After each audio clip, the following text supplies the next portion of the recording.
Welcome to Jim Patterson Stadium in Louisville on Dog Day here in the Bluegrass State. Yesterday, it was the big dogs at the plate showing their bark between the Cardinal and Cardinals lineup. Today, can it be the starters for both sides showcasing their stuff? Sam Garwal gets the rock for the Cardinal.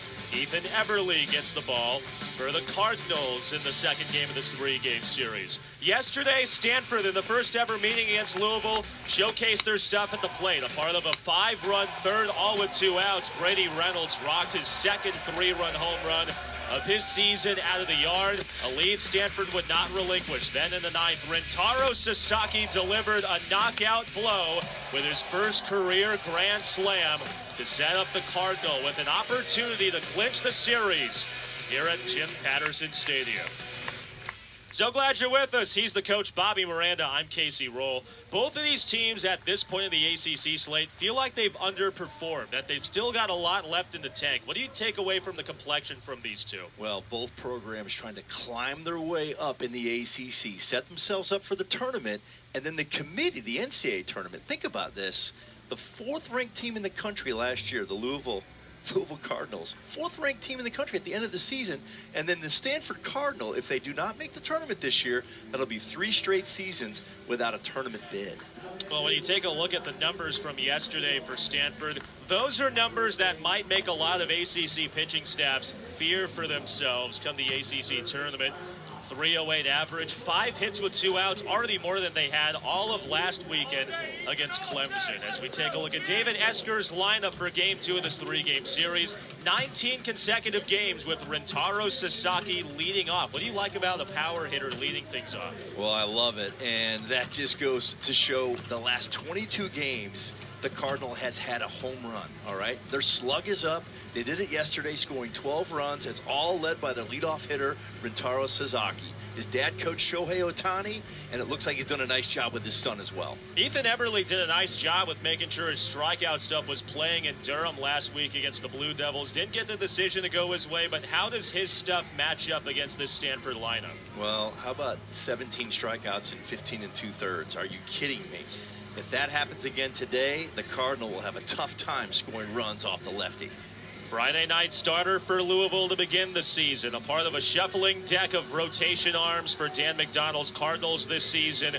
Can Eberle solidify the rotation and get the Cardinals back on track for what could possibly be another run to Omaha in 2026? We talked about his stuff playing up against Duke last week. When you see the pitch selection in the repertoire, what really played against the Blue Devils? Well, that sweeper breaking ball from that low 3/4 arm slot. A lot of movement on his fastball. Look at that right there. I mean, just coming in the back door against righties. When he goes left on left, it's hard. Look at that. Down at the back foot slider. It's nasty. Tons of strikeouts. Not many balls put in play. Gave his team a chance to win the baseball game. It's Eberle, who started as a freshman, 15 strikeouts, a career high in 5 2/3.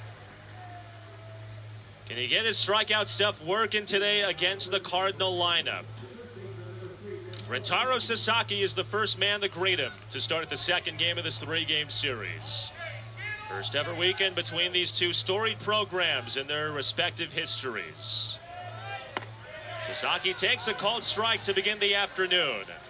This will be an interesting matchup right here with that sweeping breaking ball left on left. See how Sasaki handles it. He's on base twice yesterday. Last time up, his first career grand slam. There's that breaking ball. He did go around, according to third base umpire Travis Carlson. There's that sweeper right there off the plate. A chase early in the count. Interesting to see how that ball plays. That thing sweeps a lot across the plate. I'd say probably 17, 18 inches of break. Is that arm slot? Is that just delivery? Why do you feel like there's so much break? Well, it's a little bit of a cross thrower, and then he's got that arm slot and a lower 3/4, and then it just has that sweeping action from there. If it was a higher arm slot, it'd be more depth on the breaking ball. Sasaki guns it left side, past the diving Davis into left. With the overshift on, Sasaki is aboard to lead off the matchup this afternoon. That's outstanding right there. 2-strike approach to the backside, and they had a little shift on right there, and he goes right where the shortstop would have been playing. That's a 6'3" if they're in normal depth. Just a great job of hitting right here. A little Shohei Ohtani on the backside right there. Not just a power hitter coming out of the Japanese high school ranks. Teddy Telkheim socks it on the ground to short. Davis and Elam work in tandem for the first time. Turning two to start Everly's first inning. Couple quick ground balls. This one cleans the bases. And you'll see Louisville is in a straight-up defense right here. This is a 6-4-3 double play. Tailor-made. It's all in the feed and the footwork. Easy work right there for Louisville. Couple errors for the Cardinals middle infield yesterday. No problem there on the turf. Speaking of no problems, here's Eric Gian, the second baseman for the Cardinal today, with Jimmy Nadai out with a quad injury. Takes that ball down. Since Nadai's injury forced him to miss the entire Clemson series last week, Gian has been red hot. 5 consecutive games with a hit. And a double yesterday. I was going to say, look at that OPS. 1.165 OPS. That's doing it.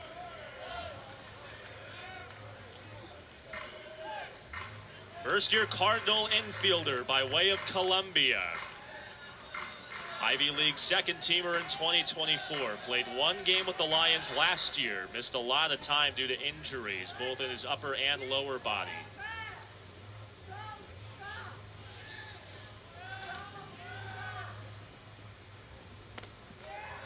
Outside, 2-1. Tried to sweep that breaking ball in the back door to the right-handed hitter and missed.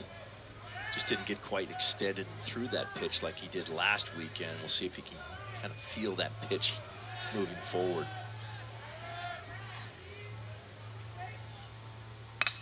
Gian pounds it on the ground, up the middle, trickles in the center.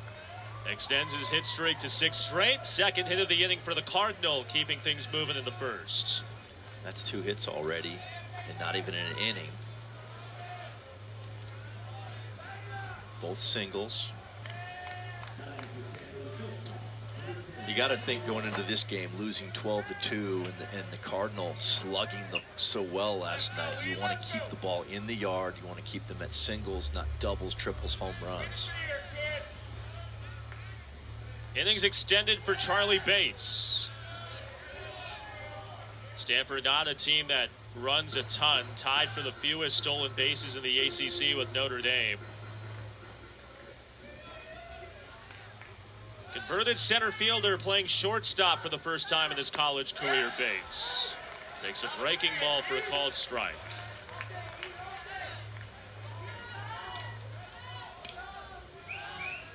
With that sweep that you mentioned from Everly, are you a fan of working backwards against lefties?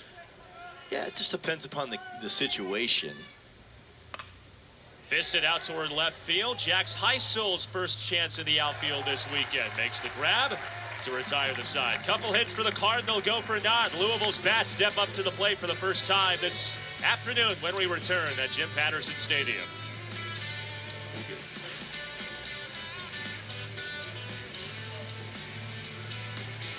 Bats step to the plate for the first time today against Sam Garwal. Not a typical starter for this year's Stanford Cardinal, a team that's heavily adopted that opener mentality.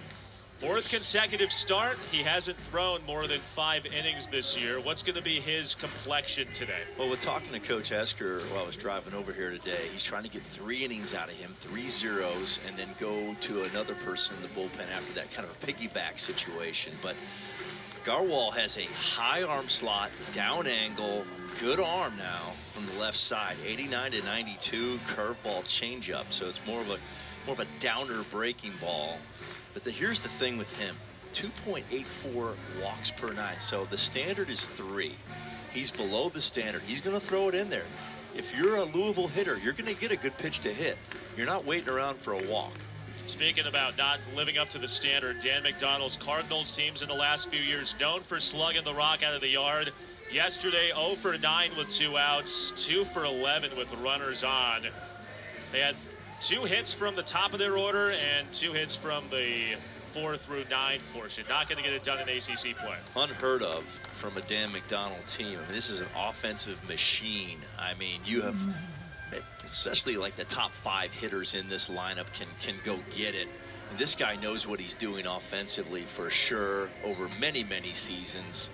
I expect them to bounce back today and this to be a more offensive day. There's hitting and there's offense, and Dan McDonald knows how to run one. Speaking of a guy who can hit and provide some offense and getting on base and setting the tone, here's Griffin Crane.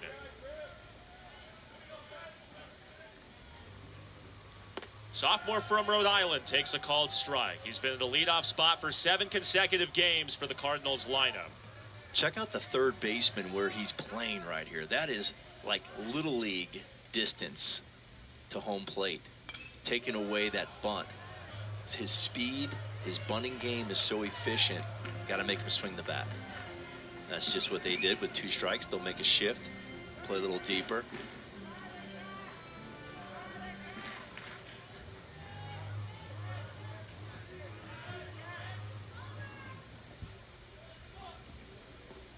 That's in the turf. Crane had one of those 4 Louisville hits yesterday against the Stanford pitching staff. You see that bigger downer breaking ball right there from that high slot. Totally different animal than the Louisville starter who has the low 3/4 sweeper. Fisted out toward right field. That lands into the outfield turf. Crane takes a wide turn around first base. He's in the second with a leadoff double. That's great 2-strike hitting. Soft contact, getting jammed, making contact here. Watch this fastball. It's on his hands on the inner half, and he turns on it. Doesn't hit it hard, which probably helps him get a double. Maybe a little sandwich, seeing that it's Masters weekend. Out into right field for a double. Getting out in front of the pack, a la Rory McIlroy, 6 strokes above after day 1. There you go. Well said, Case. RBI chance for Zion Rose. Check swing number tapped. Ooh. Foul. With that field turf surface, you never know with those top spins if anything might drop back in the fair territory. Yeah, lucky that ball didn't stay fair. Had a little spin on it, a little English that made it go foul.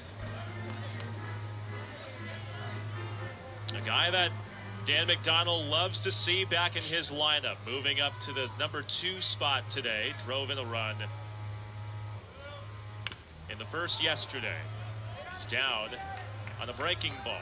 Yeah, Zion Rose, my homie from Chi-Town. That's where I grew up, right outside of Chicago. We've talked a little bit over the years. Coach Mack will invite me out to practice. Great kid. I mean, tremendous human. He's gone through some injury ailments this year, hamstring, ankle injuries. In the turf, Luke Lavin holds Crane at second, 1-2. I think you're going to see a lot of that today. He has that high arm slot. He's more of a north-south pitcher, so the ball's going to go in the turf. You're going to see a lot of blocks from the Stanford catcher.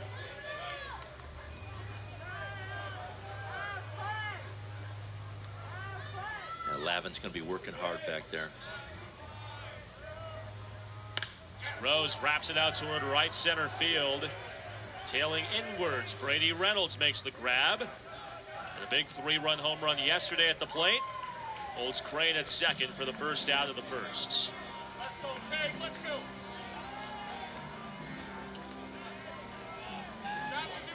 He's trying to do the job and move the runner. It's just a little too shallow to right field there.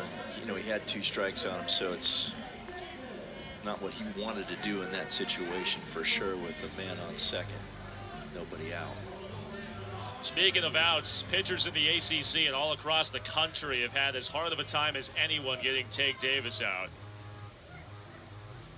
Yeah, tremendous talent.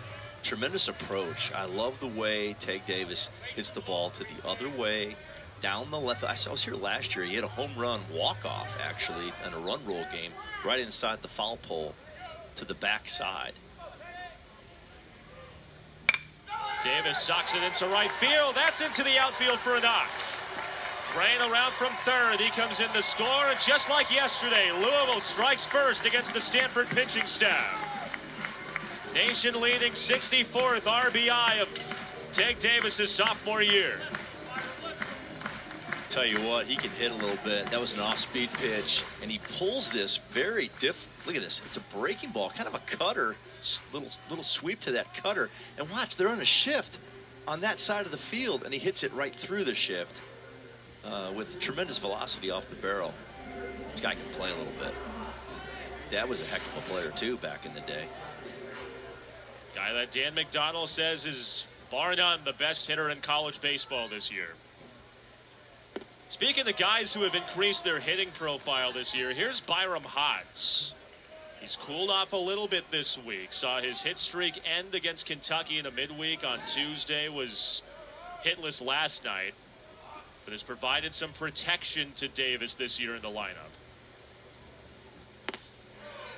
2-0. It's a good take right there. Yeah, hot has been hot.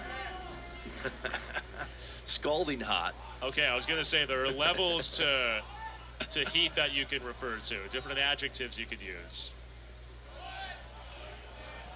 There's sizzling, there's spicy hot. Extremely hot. Yeah, I mean, he's definitely not mild. That's for sure.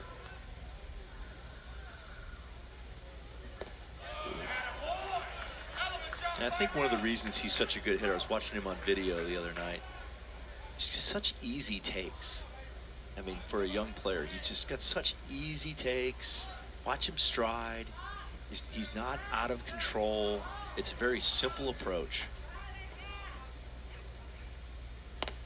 Dan McDonnell referring to his senior year as an Eddie King-esque year that King had last year en route to a Omaha appearance, something that he sees a lot of similarities with Hot during his final year of eligibility in 2026. That's down. He works a walk. Yeah, when I say young, I'm saying young as far as age. But I just love seeing young hitters that are just quiet up there. You know, they're not 30-year-old big leaguers, yet their approach has a big league approach that Aaron Judge would have, who's in his young 30s. Yeah, I think 30s comparatively to you would be considered young either way. You're right.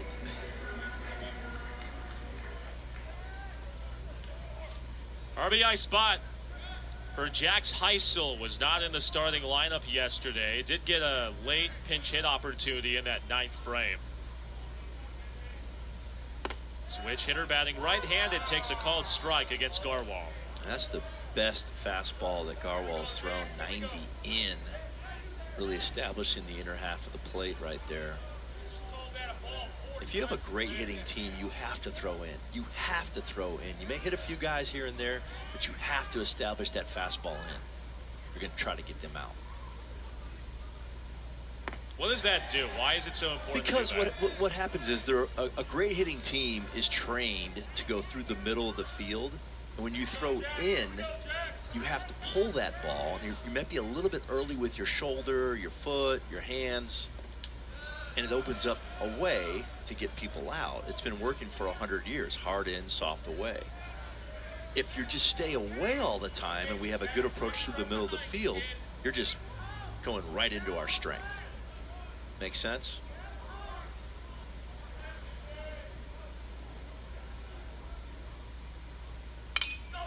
Heisel stings it foul back behind first. And this program's been notorious for outstanding offensive players. When you think about some of the top guys in the big leagues like Will Smith, people like that, they use the middle of the field quite often. They're well trained, they're well coached. They play team offensive baseball.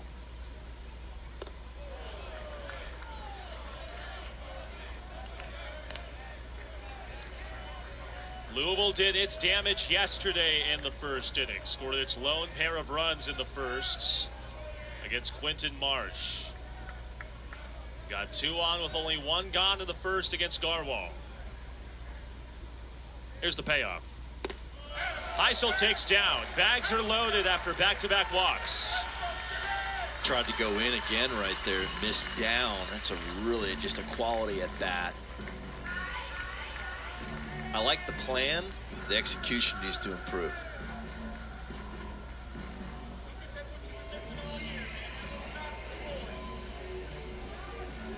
Garwal, last handful of appearances have been in starting capacities. First 5 was out of the pen against Utah Valley and Clemson. 5 innings, did not allow a run. When you compare his first appearance in ACC play to Virginia Tech, got roughed up in 2 frames. It's almost a carbon copy spot for Louisville from yesterday. They had the bases loaded, only played in 2 runs. They had them loaded with nobody out. Stanford was able to turn the double play to mitigate damage. And with the bags juiced, Jimmy Nugent steps in for the first time this series. One of 2 catchers for the Cards this year, with Wyatt Danielewicz throwing yesterday. George Baker, who has been his sole catcher, was behind the dish and hitting. And today it's Nugent, one of the more prolific offensive-minded catchers in the country, getting a chance to do damage. Check swing, number hit to third. Morantz only plays to first. Productive out, RBI ground out, plays the second run of the inning. And Louisville's up 2 in the first. Almost like a check swing, sack bunt, safety squeeze with the bases loaded. That's an interesting situation. The ball was hit soft enough. There's no play at home. A little lucky right there. I think Louisville will definitely take that, especially if they get a 2-out knock right here. 2 in scoring position with 2 gone for the All-American Lucas Moore. Line up the box in the center base hit. Hot comes in the score. Heisel from second. Throw to the plate is late. Just like yesterday, Moore comes through, and Louisville wreaking havoc in the first with a 4 spot. Lucas Moore with a tremendous approach right there. Just like we mentioned earlier, they're so well trained through the middle of the field. We call that TTM, through the middle of the field. Goes early on 0-0 and rockets a ball through the middle. 2 out, 2-run RBI. Dan McDonald says Lucas Moore is at his bat when he's aggressive at the plate. Not more aggression that you can show more than swinging first pitch. Now look for him to run right here. Get in scoring position with 2 outs. Led the country in stolen bases last year. First player in over a decade to swipe 50 bags in the season. Leads the ACC this year. 26 attempts. Big wave and a miss from Cade Elam. Had a rough day all around yesterday. Hitless at the plate. Committed 2 errors at second base that allowed Stanford to pad onto their lead. Game which they would ultimately win 12-2.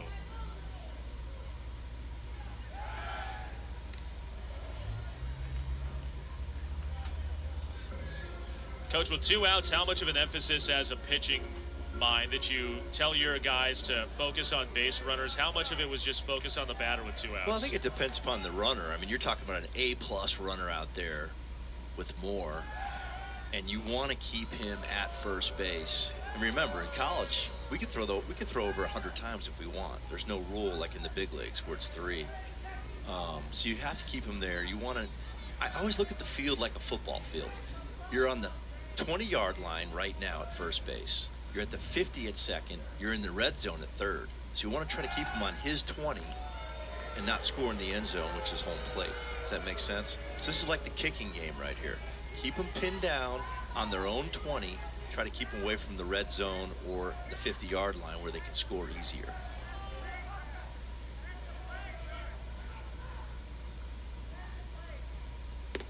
Big wave and a miss from Elam, down 0-2. Changeup. Slow changeup at 75 miles an hour. Remember, his fastball is 90-91.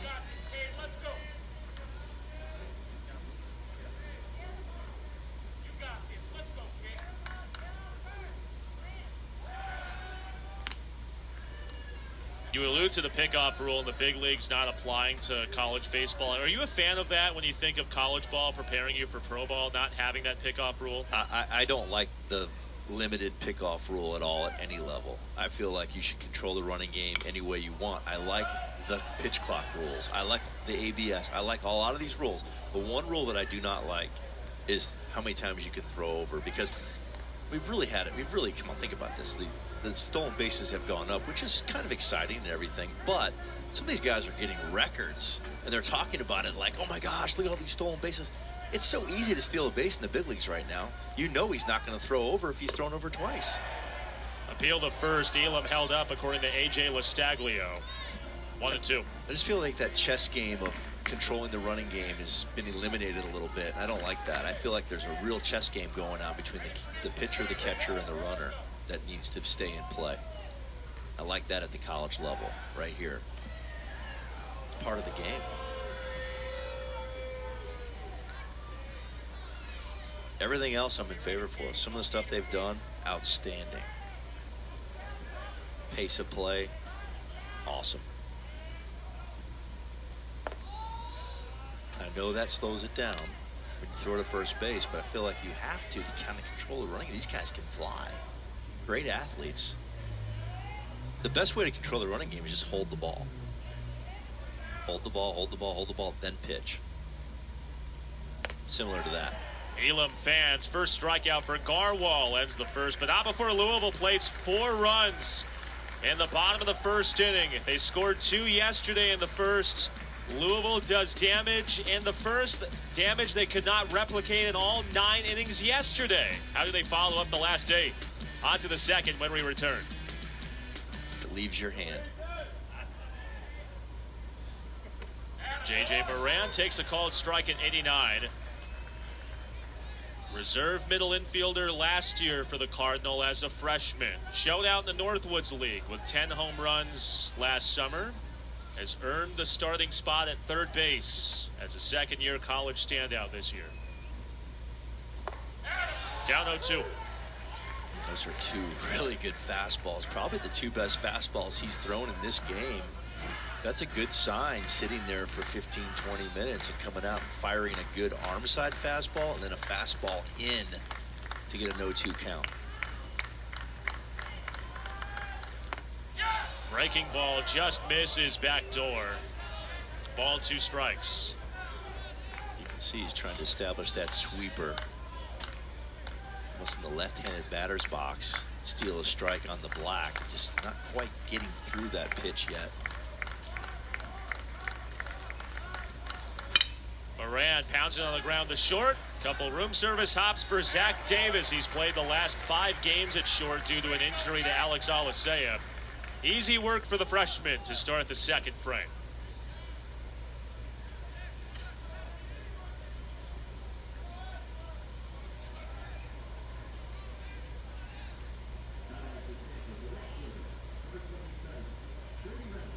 The top 6 hitters in the Stanford order remain the same from yesterday. Brady Reynolds hit 6th. He had a 3-run home run as part of a 5-run third. Only change in the Cardinal lineup comparatively to yesterday is the guy in the on-deck circle with Tatum Marsh batting 7th.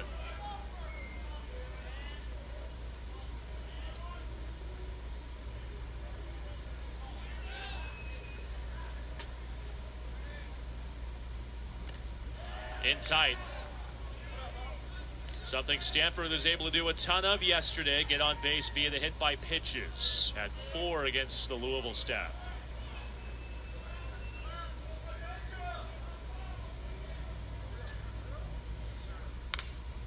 A ball and 2 strikes to Reynolds.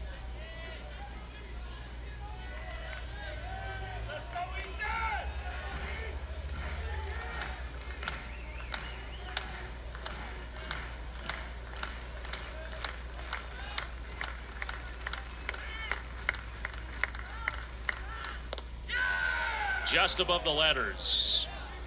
15 strikeouts for Eberle last week in Duke. Almost had his first of the day a moment ago.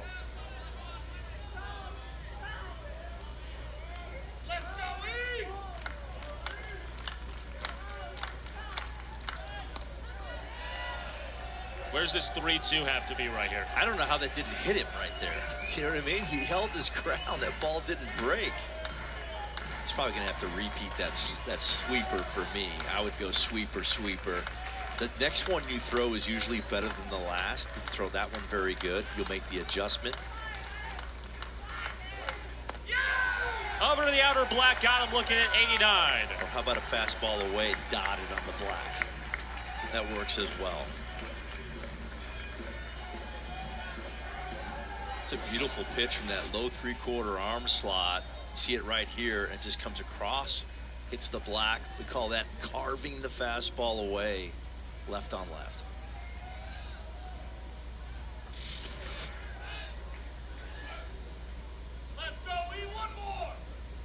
Tatum Marsh pounds it on the ground to short. Second chance of the inning for Davis. 3 up, 3 down in the second. Ethan Eberle on cruise control in his second frame of work. The Louisville bats back to the plate when we return.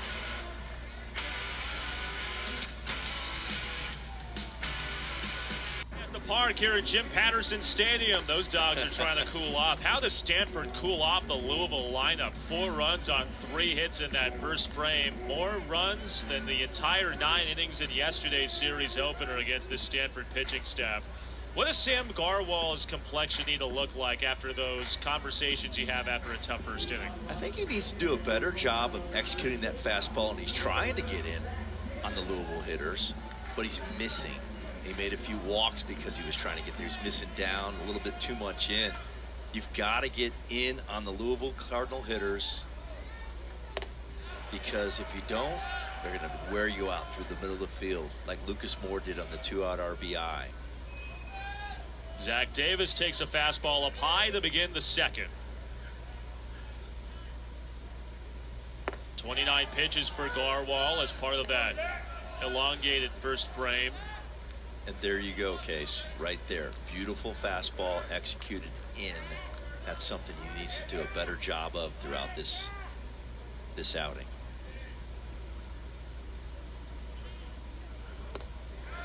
Wave and a miss on another big breaker into Davis. That was something that Garwal was able to execute in that first inning, going off speed to throw off timing. Well, you go fastball in and soft away, like we talked about earlier. That works, for the last 100+ years. If you're a pitcher in baseball, hard in, soft away. Fisted on the infield, fading foul. Rentaro Sasaki makes the play in front of the Louisville dugout.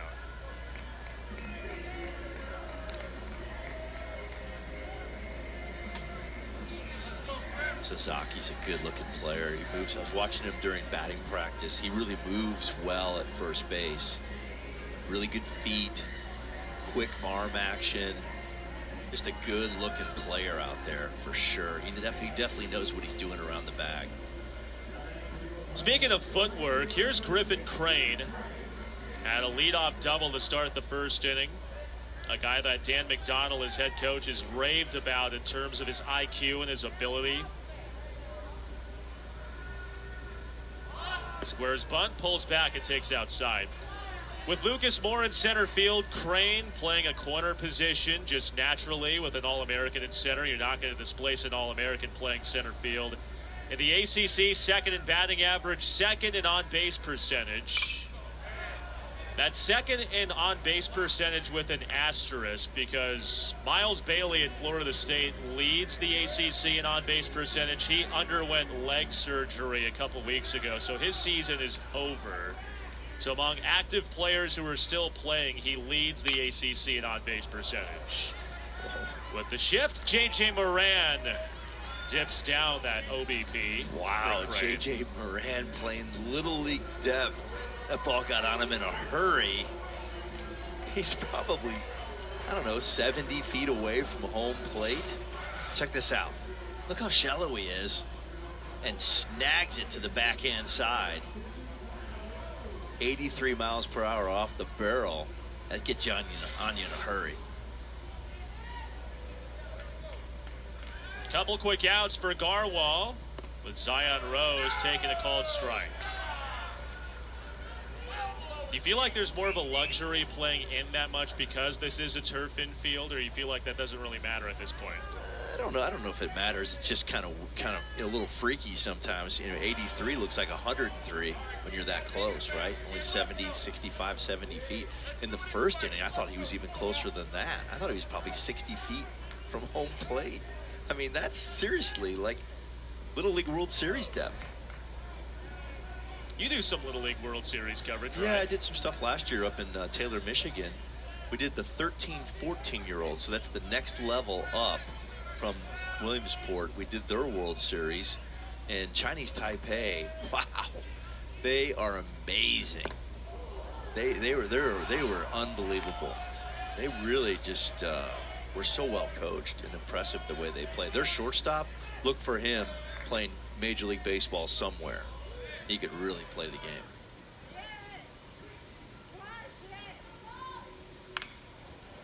Count holds to Rose. They put on a great event up there in Taylor, Michigan. Big crowds, and just a well-run event. It was an honor to be there.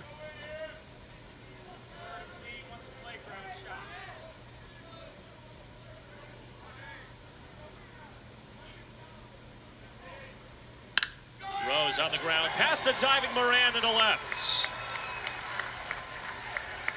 He hit 500 in the series at Duke last week. He's got his first hit today, second of the weekend, to extend this 2-out run in the second frame. Some good bat speed right there on a breaking ball coming in on Zion Rose, and he hits it where you're supposed to.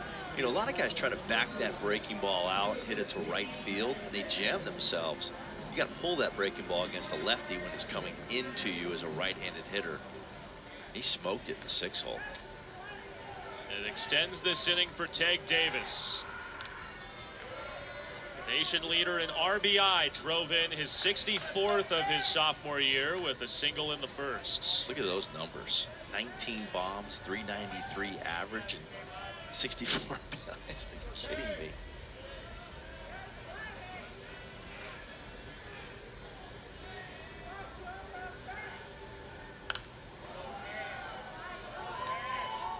He's going to always hit because he stays on the baseball so well. His approach is line to line with power. And so there's not a lot of slumps out there. There's not a lot of holes in his approach. Top 5 in all those categories in the ACC entering the weekend.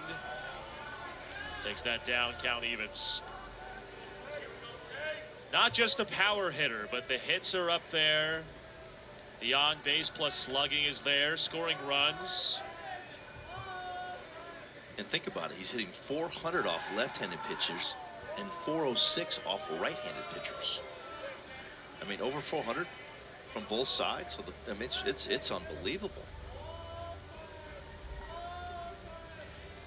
I mean, how about an OPS of almost 1,000 off left-handers and 1.1 off right-handers? Very consistent.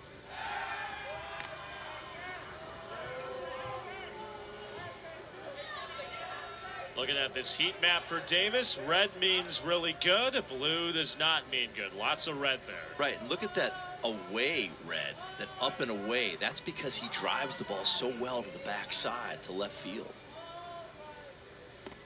Well, knowing that too, knowing that he's got an ability to flip balls backside and go the other way, are you surprised with this shift, with it being more of a traditional over shift? Well, not really, because here's the thing.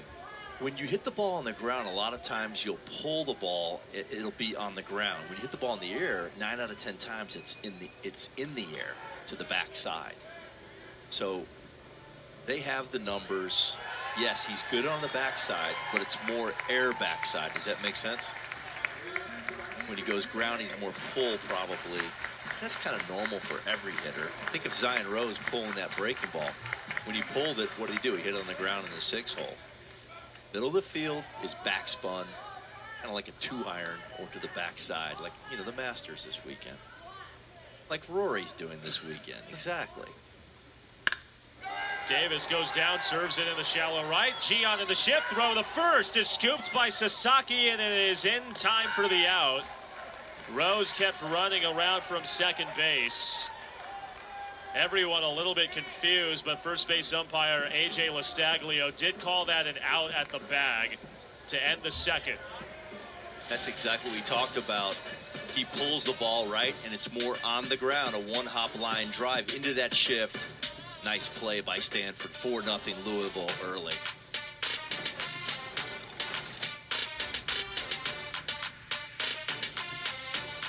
The Cardinal on the farm, a bit of a new face in an unfamiliar place with Stanford playing in its second year in the ACC. Four-time Pac-12 Coach of the Year between his time at Cal and with Stanford.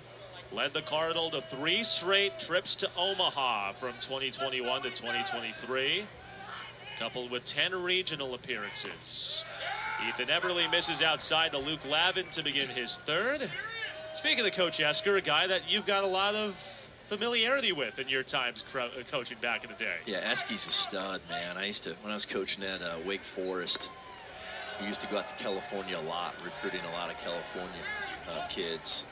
And Esky and I used to hang out on the road a little bit. Dave Serrano, people like that. Bill Moziola, those guys, the Fullerton guys, the Stanford guys have a lot of respect for, what they've done in the game.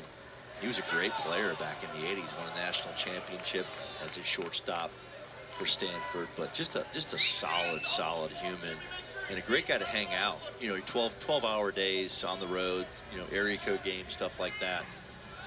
Just an awesome baseball man, awesome person. And it's great to see him here in the ACC. We were talking during BP, and it's so weird having Stanford playing here in the ACC in Kentucky. It's just, it still doesn't kind of compute in my brain, but it's really cool. Really cool to see my good friend. Luke Lavin grounded softly to second in the shifts. Cade Elam had a couple errors at second yesterday, made that play look easy, ranging in. Sit down the leadoff man. Oh, there he is. Look at that. He's got the good stance right there, getting ready to field the ground ball. Those are some great teams back then in the 80s and 90s at Stanford. Oh, my goodness. Some of the best players in the country. Some of the best teams ever in college baseball. Historic program. And Esky's been a big part of that. Or McDonald grounds it wide, the first foul. From walk-on to national champion as a starting shortstop, David Esker.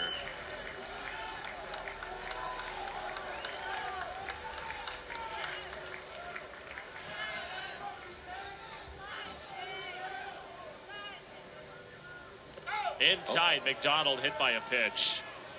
4 hit batsmen yesterday for the Stanford lineup, their first of the day on a ball that didn't bend back over the plate. Yeah, Ethan Eberle's been doing a great job so far in this game, and honestly, his breaking ball has not been there yet. It's not the same breaking ball that we saw against Duke, about a week ago. He's not really getting through that pitch. He's leaving his release point kind of in front of his, what I would say, left ear instead of his right eye. You want to get extension and get out there on that breaking ball, let it sweep. Second at bat for Rintaro Sasaki. And the backside single his first time up to lead off the game. He ripped that one right there. That was a good breaking ball. He missed with it, but he threw it the way that you're supposed to, with that conviction and that intent. Guy that had ample amounts of expectations coming over from Japan last year, broke the high school all-time home run record in Japan, passing Shohei Ohtani, and the numbers were really good for a freshman if you take away who maybe the name is and what the national acclaim was before the season. He rips it over the top of second in the right field.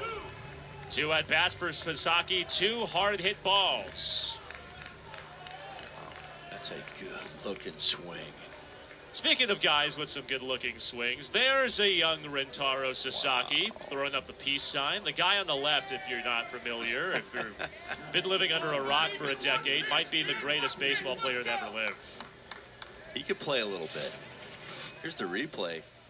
A little Ohtani in that swing right there. Look at that. Ball smoked to the pull side. Teddy Tokheim has smoked a bunch of balls in his freshman year, grounded into a double play in the first. Was named as a midseason freshman All-American just a week ago.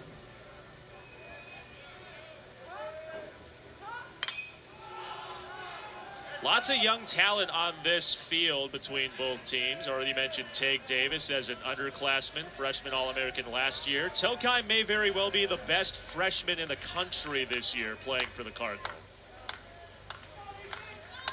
Either first or second in the land among Division I freshmen in those categories. That's potentially the freshman of the year in Division I baseball.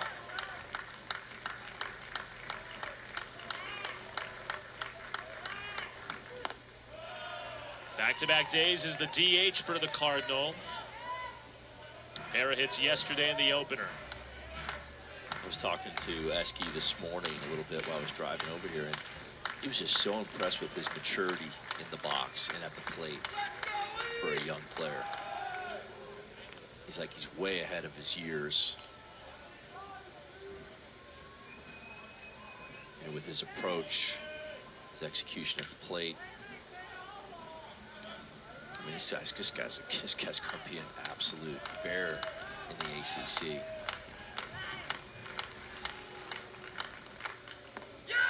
Breaking ball just outside, nearly bent back over the heart of the plate. The count evens to Tokai. Just hasn't landed one of those backdoor breaking balls yet in this contest. He ripped a couple good ones to Sasaki in the previous at-bat.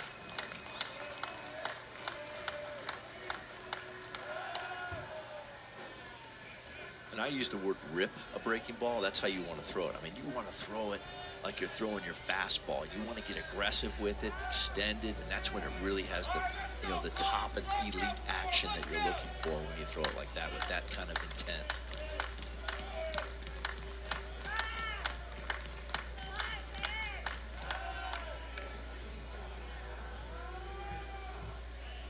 A lot of notable underclassmen hitters at Stanford this decade. Tommy Troy, former All-American. Braden Montgomery in his 2 years with Stanford before transferring to A&M. Teddy Tokai added to that list in the 2020s playing on the farm.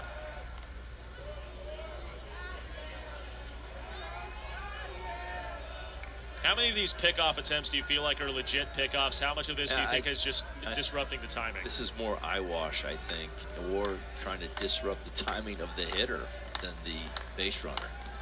Seriously. That's inside, and from down 0-2, Tokai has worked the count full. Tokai battling up there for his team. It's an impressive at bat. Again, very mature approach for a young player. Really competes in the box. On the ground, pulsed foul wide of third. Count remains 3-2.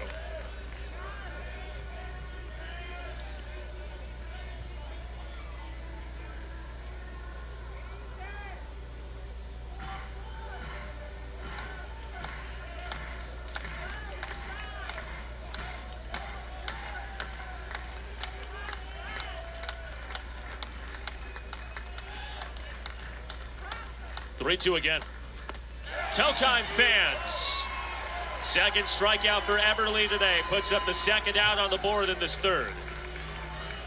Well, that's one of those fastballs, just the invisi-ball we call it. It's like he was right on it, just swung right through it. A lot of movement at the end down on the arm side. He was right on that fastball, and that movement got him out. That is one thing, too, that David Esker talked about his pitchers for Stanford. Not throwing a lot of high-velocity pitches, but relying more on movement control. Seeing a lot of that from Eberle's heater today. Yeah, I've liked his fastball for sure, no question about it. I think his breaking ball can improve a little bit. I think he would say that right now if we're in the dugout. Hey, I got to throw those breaking balls, a little more execution. His fastball, on the other hand, has been moving down, and he's been throwing the fastball in very well. Eric Gion's got a chance to do damage with 2 outs. Made a run-saving play in the field in the bottom of the second with 2 outs. Stole a possible RBI from Tage Davis. Has a chance to cut into this deficit with 1 swing. This is a huge pivotal moment right here. Stanford needs to cut this lead, possibly in half with the ball in the gap. And this is where Stanford really did damage to yesterday, Coach. I mean, down by 2 in the third, pieced together 3 straight hits, and then scored 5 runs with 2 outs in the third. Hit .385 as a club all of yesterday with 2 outs.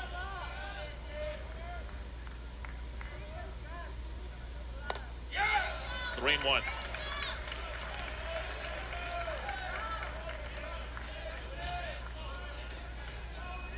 Still very early in this contest, but this is a big, big moment. Momentum changer if you can get back in this game and at least score 1 for Stanford. Counts full to Gian. A lot of movement on that changeup right there. Charlie Bates would be next to hit if the inning continues.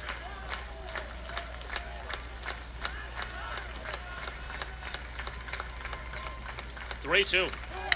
Fastball corked out towards center field. Moore is there to track it down. And Eberle dances out of traffic in the third to keep Louisville's 4-run lead intact.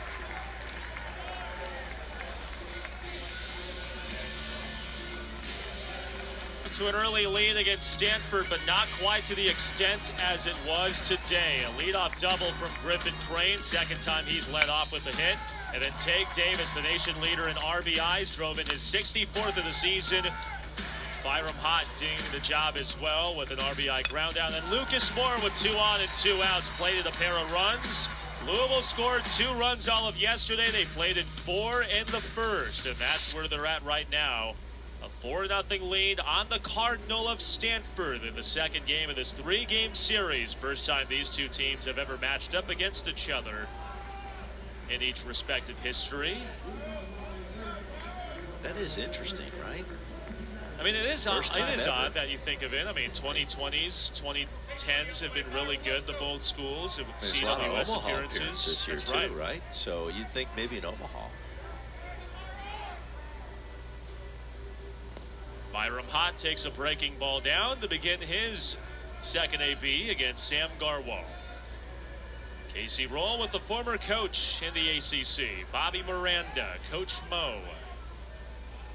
And Garwal mowed down the Cards to keep that pitch count down for a Stanford team that has expended a lot of arms already in this series. Opened up yesterday as a staff day, a bullpen by committee day on the mound. Used 6 different arms in their 12-2 win. Hott pulses it up the middle in the center for a knock.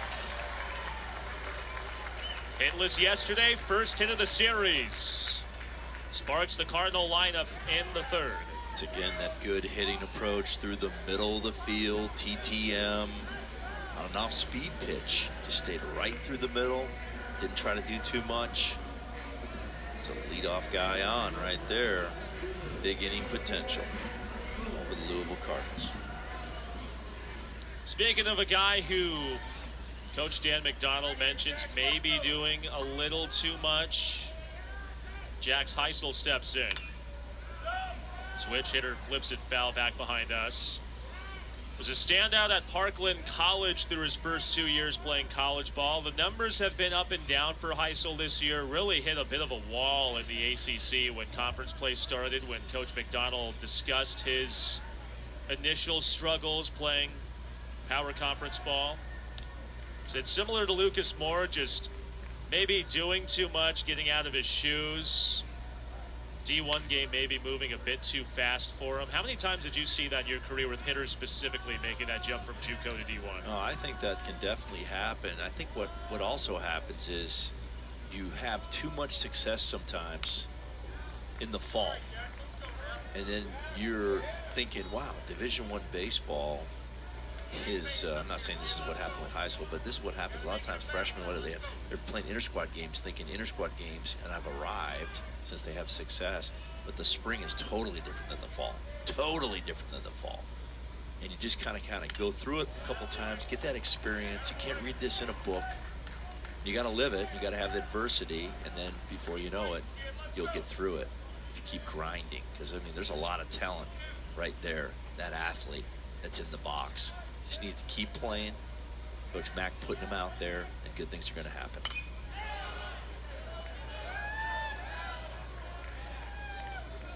There's nothing that can beat living experience, like actually failing, and that's your greatest asset, and then moving forward and learning from that.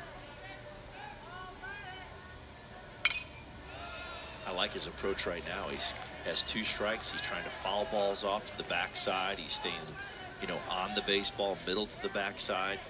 I mean, it's a great approach, and he keeps doing that. Good things are going to happen for him eventually. There goes the runner. Breaking ball fanned. Heisel goes down swinging. Hot takes second on his 10th stolen base of the year. A little early on that off-speed pitch right there. Kind of got away from his approach that he was hitting that fastball backside. Again, go back to the dugout, learn from that at bat, try to improve on it for your next at bat. RBI chance for Jimmy Nugent. Drove in one of those 4 Louisville runs in the first with an RBI ground down.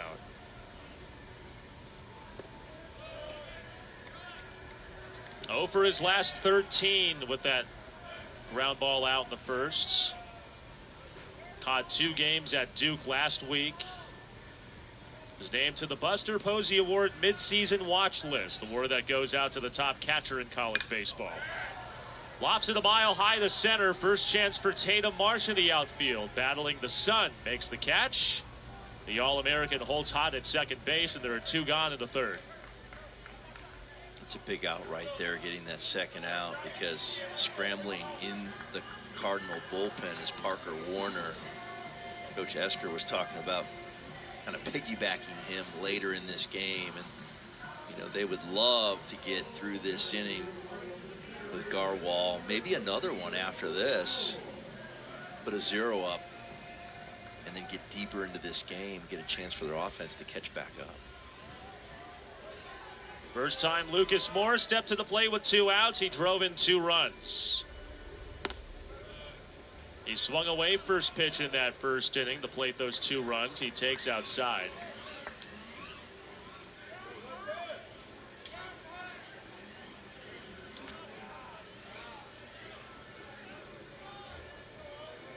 Back-to-back tough weekends in the ACC for Moore. Was 2 for 10 against Pitt 2 weekends ago here at home, and then 2 hits at Duke last week.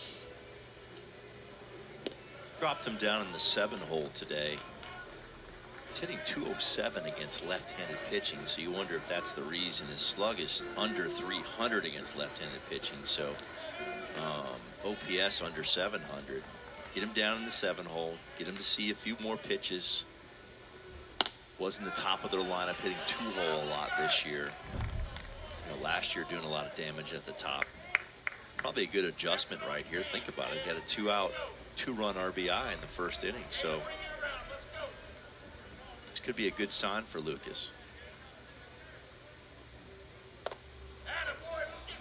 High and tight. Moore's aboard and a walk.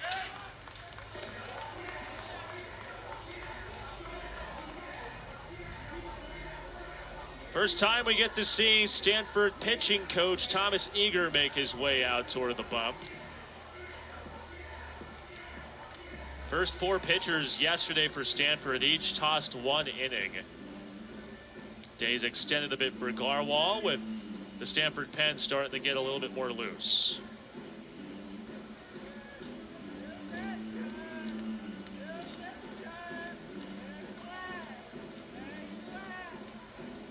Coming up later tonight at 5 Eastern on the ACC Network, number 1, North Carolina puts its 5-game win streak on the line in South Bend against second-ranked Notre Dame, also streaming live on the ESPN app. Top 2 clash in Northern Indiana in men's lacrosse.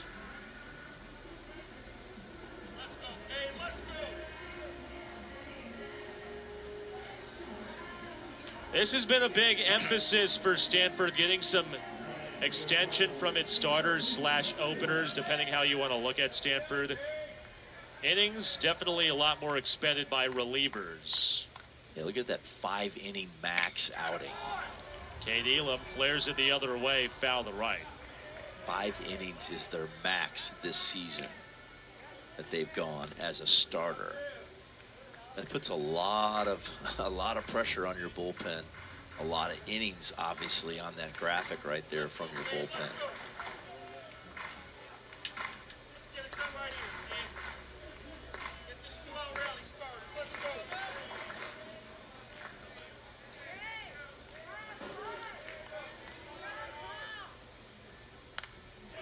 Oh, and 2 to Elam. This is huge right here. Stanford trying to keep this game at 4.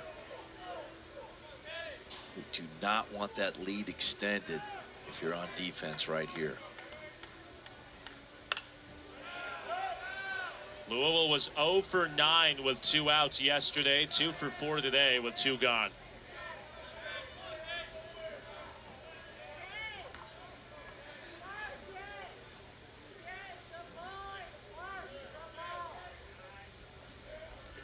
Oh, 2. Runners go. Breaking ball wide. Double steal works to perfection. Hott takes third. Moore takes second. Team that last year to lead the ACC in stolen bases. Top 5 this year. Making the job that much easier for the freshman at the plate. Love that. Get 2 guys in scoring position versus 1. That's beautiful. 1-2. Elam stings it out toward left center field. McDonald is back, looking up at the track, at the wall. That's off a light tower. Light tower power for Elam. Louisville takes flight.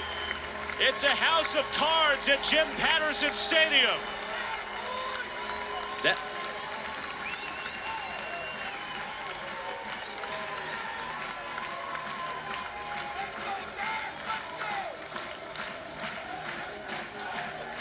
That ball was absolutely hammered.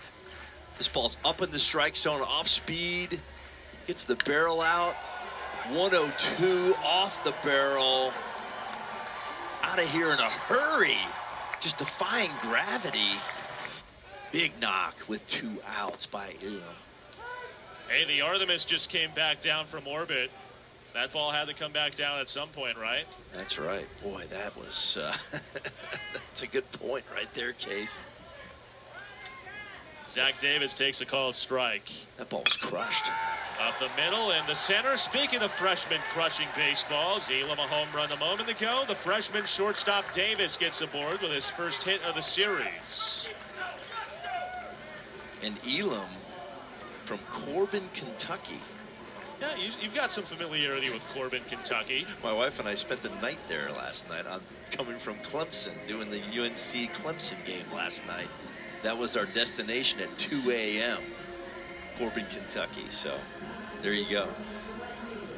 Barbersville, Corbin, Kentucky. Good little spot. Louisville's found itself in an excellent spot here in the 3rd. So Griffin Crane back on top of the order for his 3rd at-bat of the day. Doubled and scored in the first. First time today he's batting with 2 outs. There goes Davis. Breaking ball eludes Lavin behind the plate. 3rd stolen base of the inning for the Cardinals.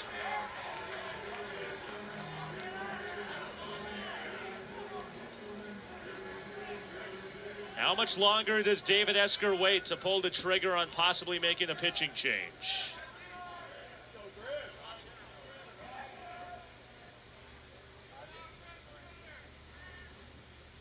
One 0 is down. 2 ball, no strike count.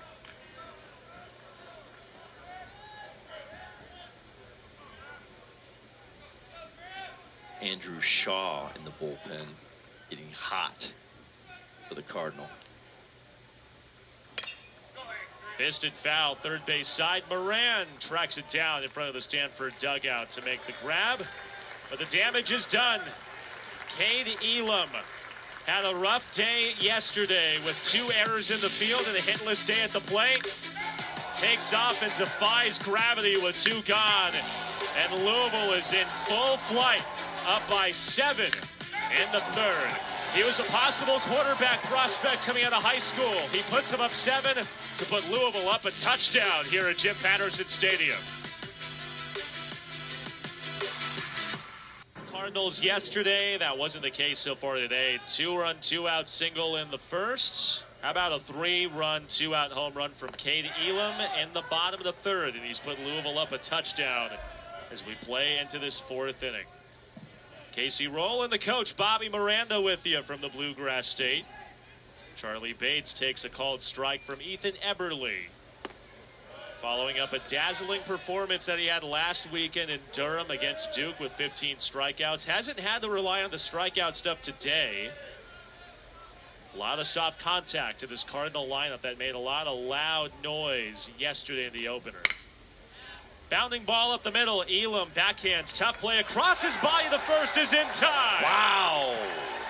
Doing damage at the plate, showcasing the leather in the field. Very, very athletic play. The former high school quarterback prospect. The short hop, puts his foot in the ground, shows that arm strength from below sidearm. I mean, this is an impressive athletic play by Elam. Hey, Lamar Jackson was playing right behind us at L&N Stadium back in the day. Kind of little Lamar there, throwing across his body. Yes. Stanford has asked the umpiring crew to review that play at first base. So Bates is aboard at first right now with a challenge being officially declared. So if this stands, he goes last inning, 3-run Jimmy Jack, absolute nuke. And then right here, potentially, looks pretty good. A web gem of a play. Oh, I don't know. Well, we had jokingly talked about football metaphors and adjectives. You mentioned stands. There's confirmed, there's stands for challenges. If there's something irrefutable to overturn, it would be confirmed or overturned. But there's not enough to be overturned. It would stand as the call on the field.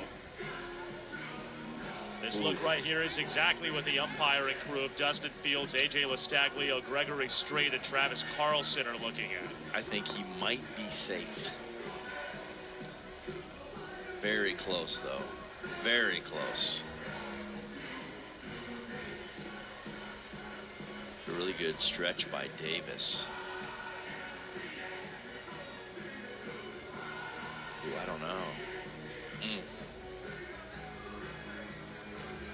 Can you say dead even right there? I mean, that is a tight one. That's called a banger. Call on the field is out at first base. So there would have to be enough to overturn the call. Yesterday there was a little bit of controversy in terms of challenges and reviews. There was a play at the plate. Ethan Hott was initially called hit by pitch, and then they said no, it was a ball. Then they reviewed it again, and they had ruled him aboard on a hit by pitch. So Stanford is successful with its challenge attempt this weekend. They're taking some time on this one. It's not an easy call, even with the slow motion replay. Oh, here we go. Gotta find some way to kill the time, right? Yeah. Got the Ice Cards hockey sweater, club hockey program.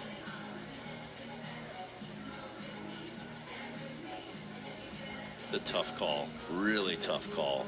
I mean, it's almost a tie, basically, it looks like. But the out call was on the field, so that's hard to overturn if it's, like you said, a tie or. They've got the ruling. Here's Travis Carlson. The call on the field stands. Stanford will be charged with the challenge. Runner is out. And the key wording there, the call stands. So there wasn't enough to confirm that there was an out. Simultaneously, not enough to overturn the call. So the call stands as what it was on the field, which is an out. It's a tough one. It's really a tough one right there. Could have gone 50-50 either way, in my opinion. Base is clear for J.J. Moran. Nevertheless, outstanding baseball play.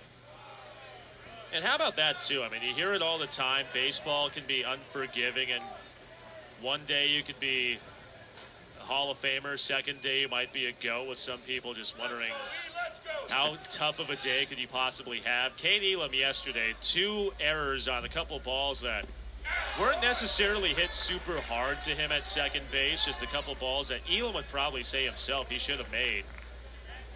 Hitless at the plate. Those 2 errors really let Stanford extend their lead today. An excellent play in the field. 3-run home run. Last time up at the dish. What baseball's all about. It's a game of adversity. It's a game of failure. And hey, how do you respond to that failure? You have the toughness to get through that. And that's where the greatness lives. Today's having a great day.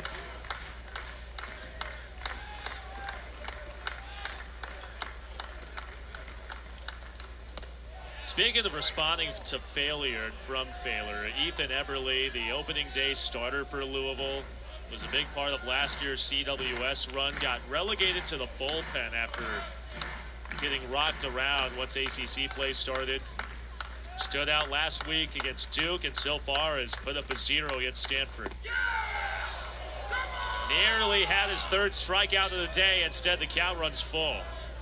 You'll see that pitch right now in college baseball where, you know, the umpires are getting judged on the TrackMan data strike zone.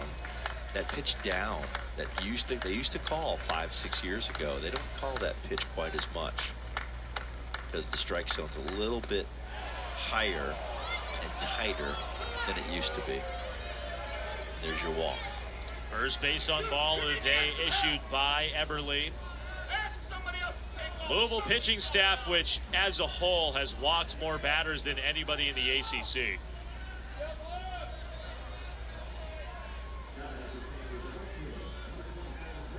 Against Duke, 15 Ks, 1 walk. Strikeout to walk ratio not as sparkling, but still doing the job without allowing a run. Yeah, I like the 0 runs more than anything. Brady Reynolds pounds it in the right. That lands. Wide turnaround second from Moran. He's in the 3rd. Second inning in a row. Stanford's threatening against Eberle. And that was an off-speed pitch. Pulled into the 4-hole. Tank Davis holding the runner on. And you'll see that 4-hole's wide open. You like how the only time you want to pull a ball on the ground and get around it is when the first baseman right there is holding a runner on. There's a big hole in the 4-hole. And that's an easy base hit, 1st, 3rd situation for Stanford. RBI spot for Tatum Marsh, an All-American last year as a freshman. When you talk to David Esker, has said the drop-off has been mysterious this year for Marsh. You look at the numbers last year, which propelled him to a freshman All-America status. This year as a sophomore, noticeable decrease in the production. And Coach Esker too, Bobby, he was very quick to say it's nothing mechanical that he notices, more cosmetic than anything, maybe just finishing at the plate differently than last year, not having the same finishing at the plate through his swings. I mean, what do you see as swings? What do you notice that might be a little different from last year? I'd say probably has something to do with his approach. I mean, you just got to get more and more at bats, stay with your approach through the middle of the field, maybe coming off the ball a little bit more than last season. Just get back locked in TTM. I'm telling you right now, all the best hitters in the big leagues stay through the middle of the field and they lock on that approach no matter what. Backdoor breaking ball got him looking, strike 3.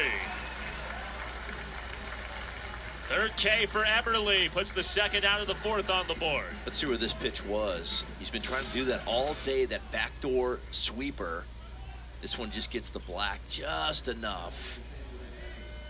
And Marsh thought that was just a little outside.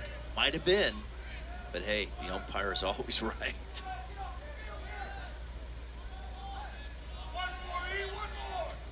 RBI spot for Luke Lavin. Another breaking ball starts in that bat for Lavin. He saw one in the third.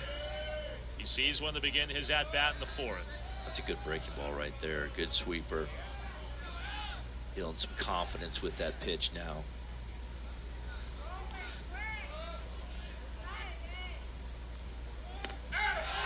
Oh, 2. 90 on the black, away, left on left. Tough pitch to hit.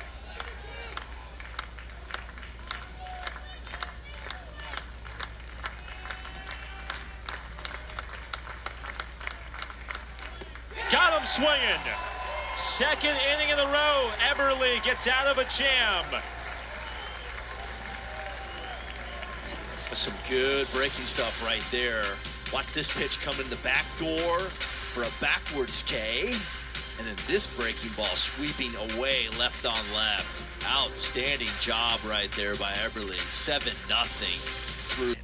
For a pair of softball series finales tomorrow, beginning with the next chapter of the Commonwealth Clash between 12th ranked Virginia Tech and number 21 Virginia at 4 Eastern. Then at 6 Eastern, NC State hosts Cal at Dale Softball Stadium in Raleigh. Both matchups are also streaming live on the ESPN app.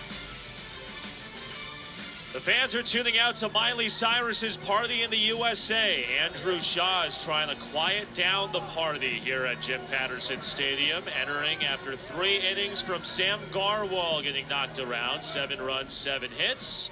How does Shaw mitigate damage in this fourth? Well, Coach Esker trying to get a guy in there to get them some zeros. He's a strike thrower. Shaw, 2.63 walks per 9. The standard is 3. Here's the interesting stat to look at with Shaw. Lefties are hitting 421. The splits are 421, righties 250. So he's better. He's opposite with his splits. 421 to 250. Right-handers doing a nice job. Lefties, not so much so far in this season. It hasn't mattered who Zion Rose has faced, lefties or righties. He's been a key cog for Louisville these last couple years. Has dealt with a ton of injuries this year in his junior year. Hamstring and ankle problems, it hasn't mattered. Soft ground ball back to the mound, knocked down by Shaw. Bobbles again, throw to first. Evades Sasaki at the bag. Bit of a juggling act on the mound. Rose is aboard to lead off the fourth. Got all kinds of time here, and you knock it down. Just take your time. Knocks it down. Grab that baseball. Couldn't quite find it. And you got a lot of speed coming down the line with Zion, so that's unfortunate because that's a pretty good pitch. That was soft contact. The All-Americans aboard. There he goes. Ball called a strike. And he's in the second base on a stolen bag. Rose gets in a scoring position for the nation's leader in RBI and Take Davis. That was easy. First movement. Like we talked about earlier, he's already at the 50-yard line on a football field. He's in scoring position, in good position with a great hitter at the plate. Take Davis.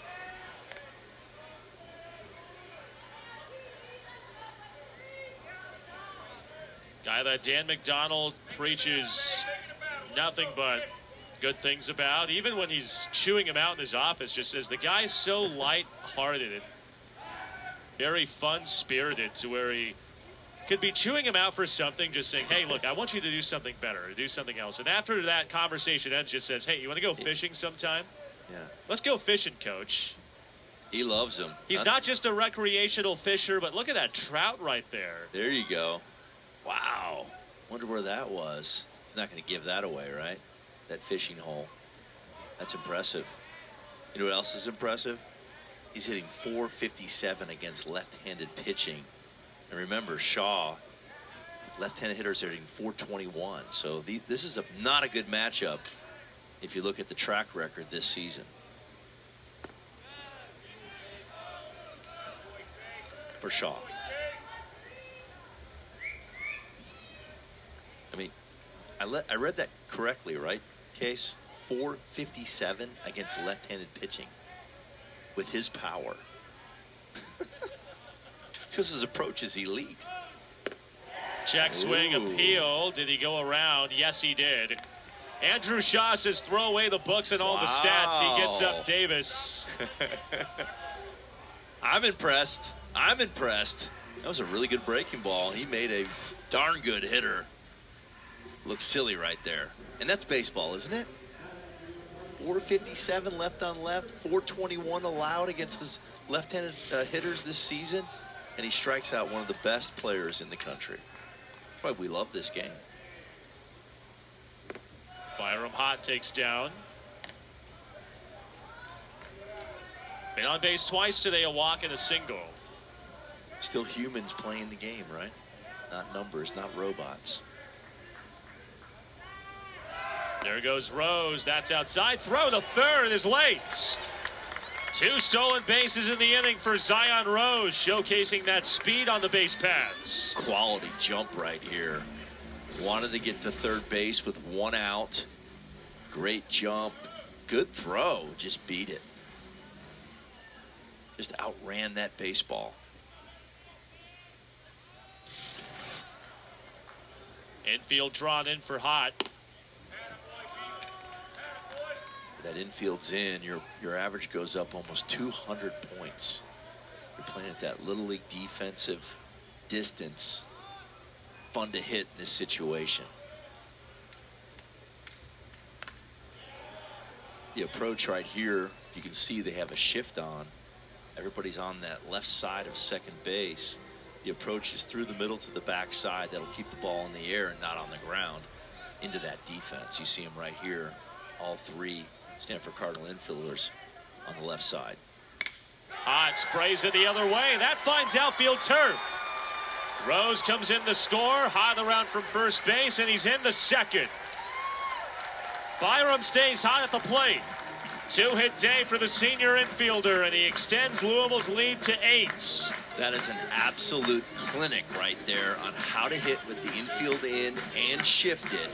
He goes to the backside in the air, scores Zion Rose from third. Watch it right here. Doesn't try to pull this away pitch. Goes with it down the line for a double. An absolute clinic.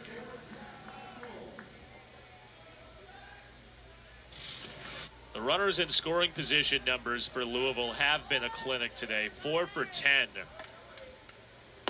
Jax Heisel looks to add to that number for the Louisville lineup. As a walk and a strikeout to his line today. It's super fun when your athletes are out there competing within your system, doing exactly what they were taught to do. I mean, look at the running game, getting to third base with 1 out, hitting the ball to the backside, not pulling the ball, rolling it over on the ground with the infield in. I mean, this is a textbook Dan McDonald offensive run game, and they are just putting on a clinic here. Watch this game if you're a young player or a young coach. Heisel pounds it foul wide of third.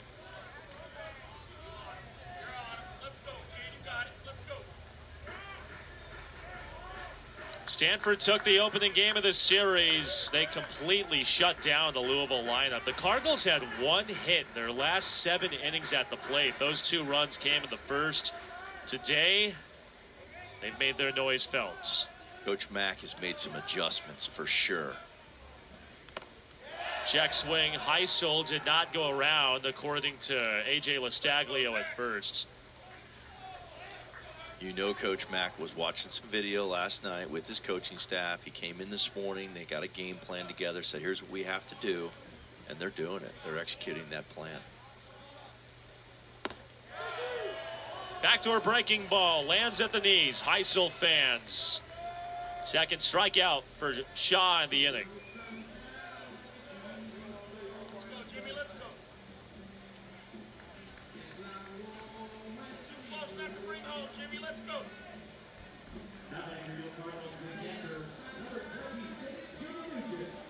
With 2 outs, the infield is back to standard alignment with Jimmy Nugent stepping up to the plate.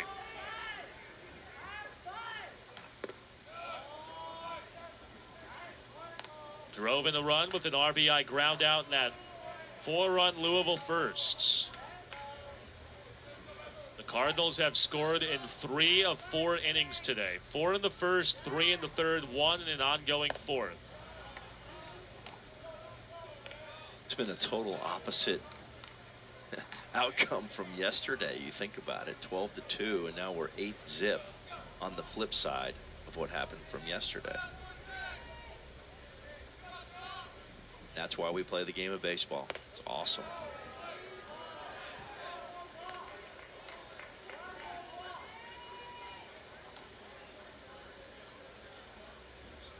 Lucas Moore would be next to hit if somehow Nugent finds a way to get aboard. That's inside. Sees 4 pitches. Takes 4 out of the zone.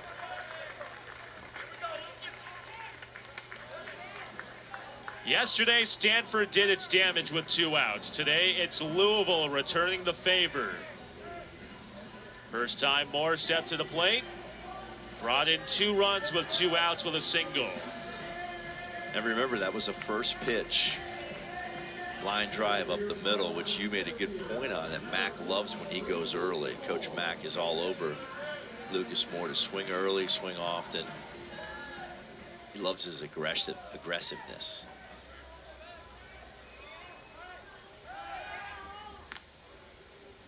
Louisville's got 4 stolen bases in this inning. When you look at this infield shift, does this look like a shift to run against? I mean, yeah. Now look where the third baseman is. He's holding the runner on third because they don't want anything going on down the line if there is a potential stolen base at second. Holding them tight. It's very interesting defense right here. 7 stolen bases today, a season high for the Cardinals. There goes the runner. Line drive in the right center field. Hot comes in to score. Nugent's being waved around from third. He scores from first base. Lucas Moore does more damage with 2 outs. 4 RBI with 2 gone. Louisville has blown the gates open.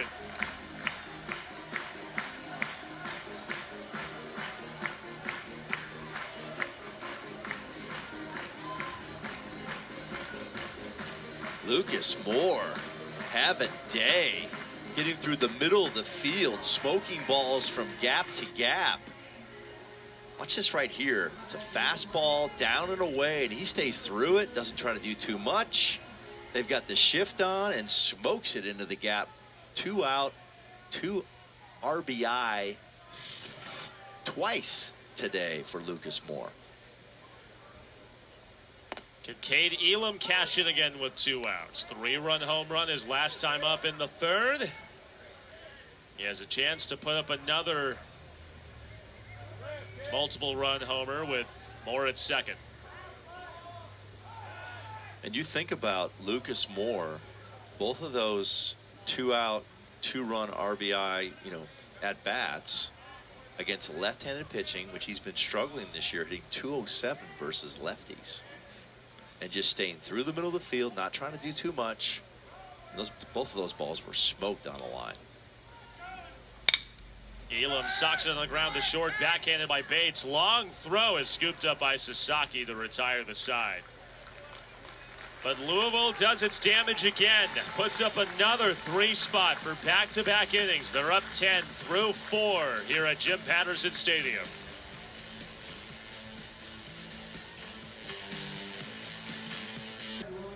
Speaking of the Cardinals, Stanford has found themselves in a big hole through 4 innings. Down 10-0, a complete juxtaposed complexion from yesterday where they won by 10 in the series opener. I love that, the way you said that. It is a total turnaround from yesterday, 100%. I guess you call that a 180. That's right. 9-1-2 due for the Cardinal lineup against Ethan Eberle, who's been dazzling so far, has not allowed a run. Where McDonald takes a strike at 90 to begin his second appearance today. Been so impressed with Everly's fastball today. Well executed, both sides of the plate. Away from arm side, good movement. Flip the other way to left. In front of Heisel, that lands for a base hit. Leadoff single for McDonald. He had a hit yesterday. He's aboard to start the fifth frame. Speaking of hits, here's Rentaro Sasaki. He's hit a couple balls very hard the other way and in the right field. Hasn't mattered how Louisville has shifted him. They've got three infielders on the right side. He's the real deal, no question about it. Tremendous talent, strength. He showed everyone in Japan he was enough of the real deal to be good enough to pass up the NPB draft in 2023 out of high school. The NPB, Nippon Professional Baseball, is the equivalent to Japanese Major League Baseball, where high school players can declare and can be selected. Takes that outside. He elected not to enter the 2023 draft because he had previously committed to play baseball at Stanford. He was eligible again in 2025. He was selected in the first round by the Fukuoka SoftBank Hawks. That's pulsed foul, counts 1-2. Chose not to sign initially. He is eligible to sign this summer to go play NPB baseball. He is also Major League Baseball eligible as a draft eligible sophomore. Lots of decisions for Sasaki this upcoming summer. That's down. Lots of options. I guess playing in the state has made him eligible. Playing in the States has made him eligible to be drafted by our league as well. Interesting.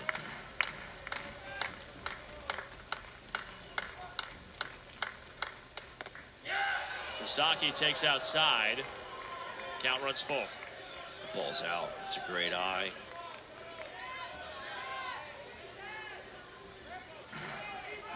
Guy that last year said as a freshman, he didn't feel like it was the year he thought he was destined to have. Said it was disappointing with what the laurels that he had expected himself to see. Waves and misses on a breaking ball. First time he's been sat down today. And that was the good one right there from Everly. That had a lot of sweep with depth. But watch the tilt on this breaking ball here.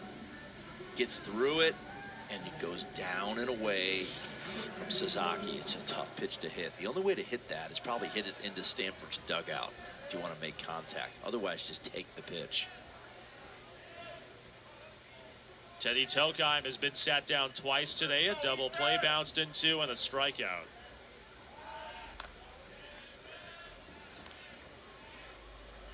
The Louisville lefty starting to feel that breaking ball. His execution with the breaking ball has improved tremendously here in the last couple innings.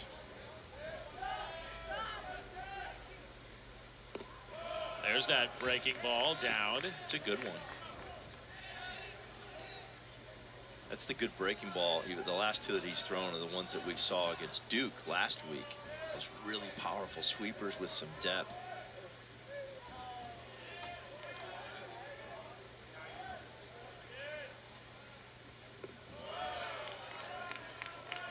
Changeup. This breaking ball, changeup. Is that sequencing just because of who's at the plate, or is that just throwing a wrinkle? Probably with who's at the plate, the quality of the hitter at the plate for sure, no question about it. The breaking ball changeup sequence has been around for years. A lot of times a hitter, when you miss with a breaking ball, you'll think you'll kind of eliminate and think fastball, and then you throw a changeup behind that. That's a little trick pitch, you would say. Inside, and Tokheim is aboard on a 4-pitch walk. One of those borderline pitches. Dustin Fields waited a little bit to call that inside.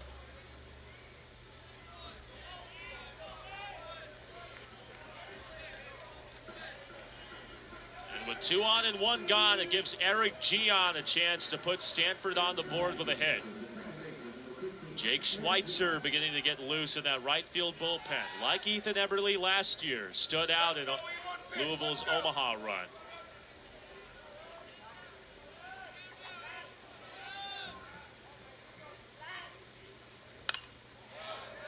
Oh, and 1 to Gian.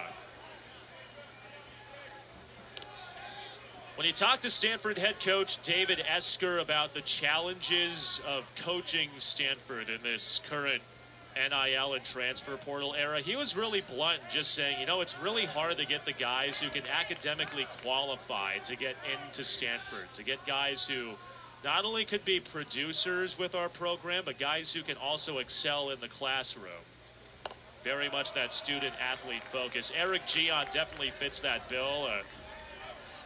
Dean's List student at Columbia, playing in the Ivy League second teamer. Initially thought about going to Stanford. Had said that Stanford was his dream school growing up in Fullerton. Did get heavily recruited out of high school in Fullerton. That breaking ball misses inside. Went to Columbia, dealt with some hand issues last year. Played all of 1 game. Said it was like a dream coming true, coming back home, having family come to watch games at Sunken Field. Klein Field at Sunken Diamond, I should say. He rips it out towards center field. Moore battling the sun, losing the ball in the sky initially. Cam Sutter to make the grab. McDonald back into second base.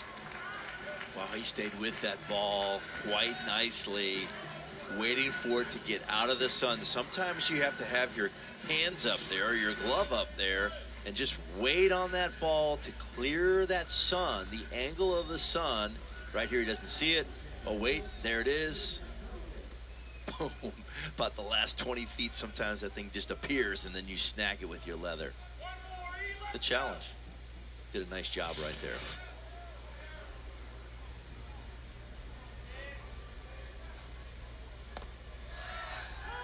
Charlie Bates takes a called strike. I've been there before, man. You're running after the ball. You think that's where it's going to land, and then you don't see it for a couple seconds, and then all of a sudden, there it is. And he calculated that one quite nicely. How hard is it reading balls in the air on the sunny day in center compared to, say, the corner spots? Well, it just depends where the sun is. I mean, sometimes center is very, very easy. It might be the easiest position to play in the outfield, whereas the corners you have more slicing.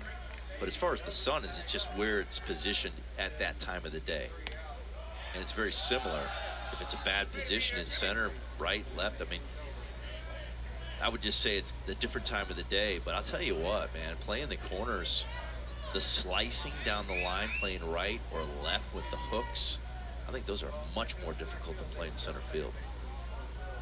Charlie Bates would know a couple things about center field. Exactly, and I would say center field is just about going and getting the ball, being an athlete. Athletic enough to make the move from center to short this year for the Cardinal. Takes a breaking ball for a called second strike. Stanford in 3 straight innings has had a man in scoring position against Ethan Eberle. He's gotten out of traffic in all 2 frames. Soft ground ball to first. Davis is there. Race to the bag. Make it 3 innings in a row for Eberle. Dancing out of trouble. We're midway through 5. Eberle's faced the minimum. Louisville leads by 10 in the second game of 3 against the Cardinal lineup.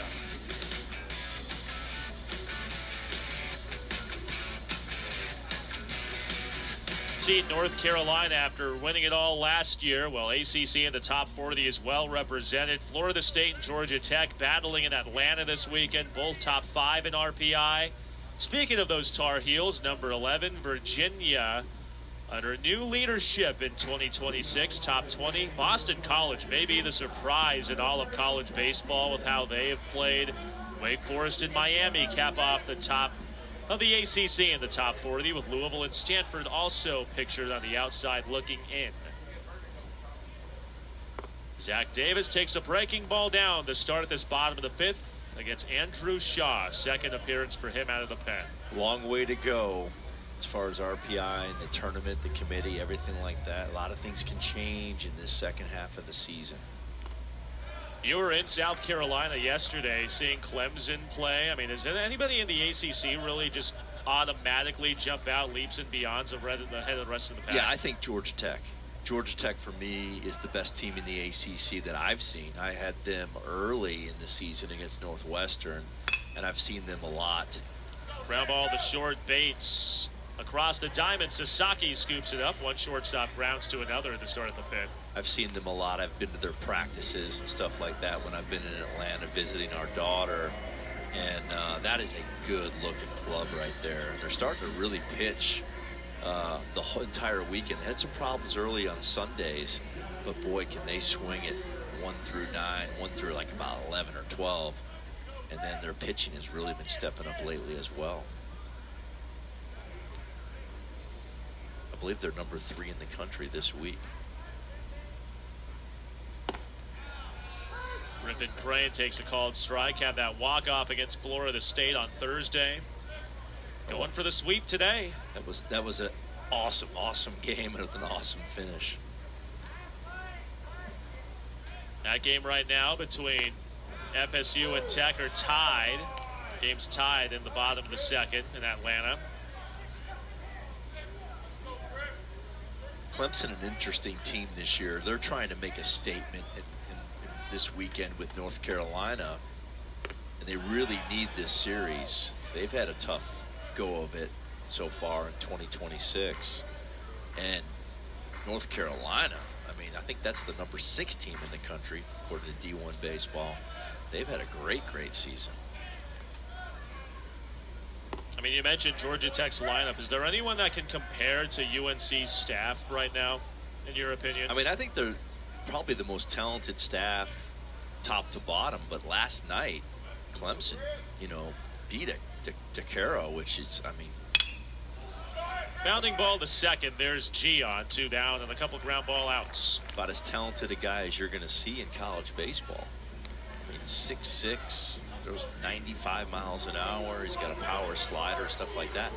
And they did a nice job with him, very nice job with him. Walks have been a bit of an issue with him this year. We're averaging almost 4 walks per 9. So that's been a bit of an issue, but yeah, I think that's a very talented team, no question about it. Georgia Tech looks primed and ready to get back to Omaha, first time since 2006. Zion Rose takes down. And I think the best player in the country for me is Vaughn Lackey. You don't get a lot of production from catchers like what he's doing this year. Big wave and a miss, falling down to his back knee. Counts all evened up to Rose. Well, it's just like Kel Raleigh in the big leagues last year. I thought he should have been the MVP, hitting 16 home runs, calling the game, and winning the West, the AL West. I mean, what a catcher has to do. That's 3 ground balls.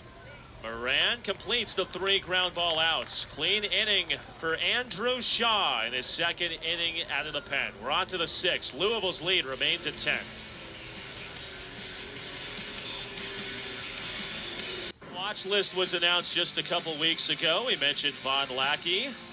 ACC players in that list, 13 players. Vaughn Lackey, Jared Advincula, Georgia Tech, some of those players named and listed.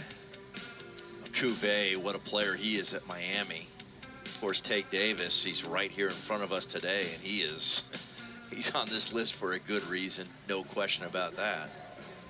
Are there any omissions that you feel like weren't respected enough to get on that list? Anybody that you feel like should have been on that list? Well, you know what's amazing to me is Drew Burress. Their team is having an unbelievable year. He's not quite where he normally is. If you think about his freshman year, he had 25 home runs, National Freshman of the Year. And you think about a guy named J.J. Moran flies it to right. There's Griffin Crane. Yeah. Alex Hernandez, who was also the National Freshman of the Year last year for Georgia Tech, and he's not on that list. So those 2 guys that were the Freshman of the Year in their entire class that are not on that list. For whatever reason. I'm trying to think who else I would throw up there. I mean, Bailey, if he doesn't get hurt at Florida State, is probably on that list. Is there any team in college baseball that you feel like has undergone more of a loss than Florida State with Miles Bailey? I mean, that's a huge, huge deduction to your program and your team. I mean, that's the catalyst right there. That's the franchise player. So, yeah, I would say that is an accurate statement, and to agree with you. You know, that's probably the biggest loss in college baseball so far. Underwent successful leg surgery a couple of weeks ago, wishing him nothing but the speediest of recoveries. Big wave and a miss from Brady Reynolds, down 0-2. The ACC is well represented with some of the premier talent in the country on the landscape of college baseball, no question about it.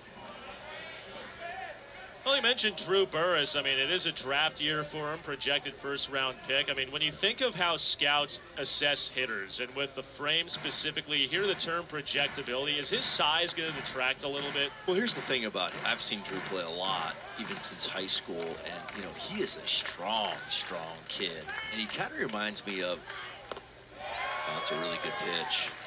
Elevated fastball up in the strike zone. He really reminds me of Dustin Pedroia. A lefty Dustin Pedroia? No, he's right-handed. That's right, right-handed. Yeah, Drew's right-handed. So Dustin Pedroia and Drew Burress are very similar as far as I'm concerned.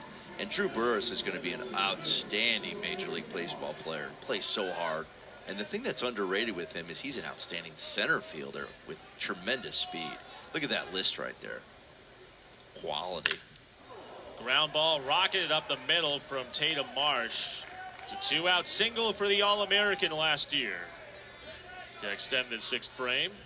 But to get back to Drew Burress, can you visualize him as a Dustin Pedroia? I could see that.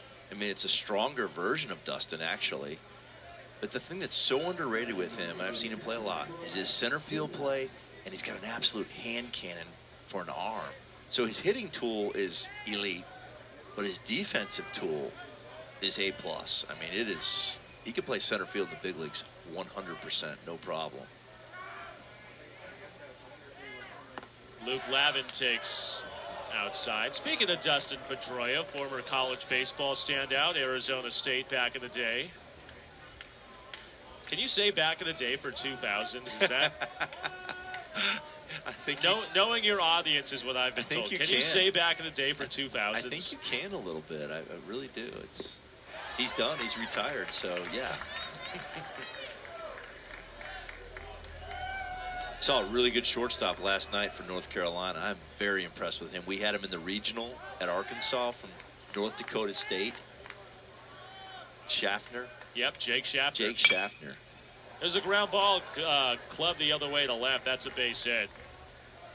Jake Schaffner can play the game, man. Defensively, just awesome. Can really hit. Hit a ball last night, a laser beam to center field late in that game, a home run. I mean, he looks like an All-American to me, playing shortstop, left-handed hitter from Janesville, Wisconsin. Very hockey-heavy town, Janesville, Wisconsin. Yes. And he was a hockey player. And he was a hockey player, that's yes. right. Corey McDonald steps up to the plate with 2 on and 2 outs. I mean, almost a carbon copy of what Stanford has been able to do since that 3rd inning. They've gotten guys on with 2 outs. Just what they were able to do yesterday has eluded them. Come through with 2 outs. Can you cash with 2 outs? Baseball is all about 2-strike hitting and 2-out hitting.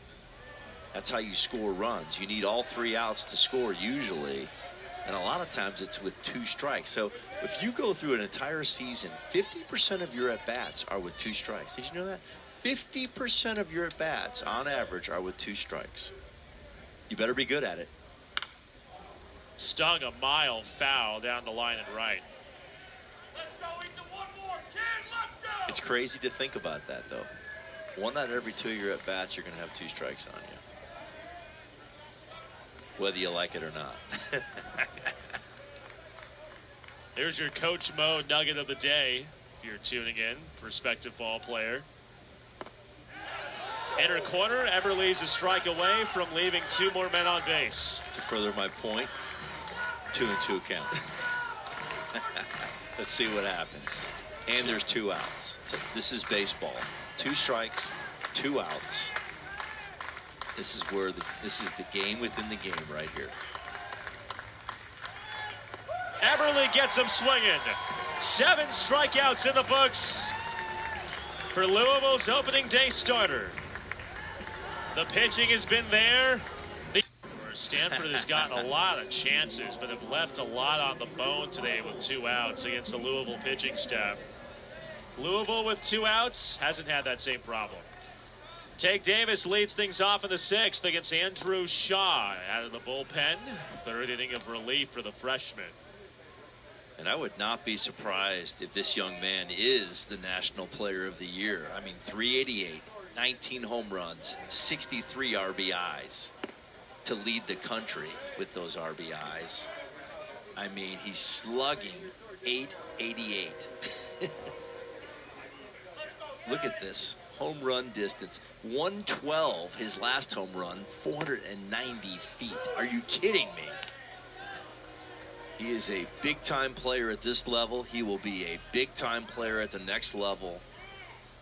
Man, Coach McDonald loves having him in his lineup, that's for sure.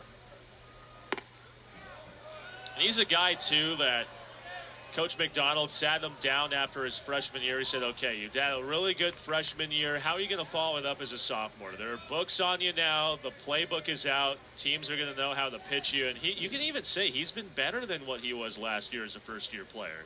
Oh, yeah. And look at this now. No batting gloves. I mean, I know he's you like that. old school. Look at that. No batting gloves. I don't need batting gloves. What are you talking about? This is old school baseball with a great approach and power. Davis flies it a mile high against the shift. J.J. Moran lost it in the sun. Slides and makes the grab in foul territory. Wow, that ball really had a lot of carry back over to the foul line in the dugout. That shocked Moran a little bit. Yeah, he was in a shift, and he was playing shortstop, and he had to run all the way. Look where he's at, right here. Had a little bit of drift on this. He thinks it's here. Now he's just got, he got to turn on the jets and make a diving play. Ball had a lot of carry back to the dugout. With the shift on Davis, the third baseman was the only player on the left side of the diamond. Byram Hott takes inside for ball 1. He's been on base all 3 times he stepped to the plate. Had a nice day. An all-around day. Has played a stellar third base defensively. Has driven in runs and has stolen bases. And my favorite at bat of the day was when the infield was in, 2nd and 3rd, and he went backside double down the right field line. Clinic.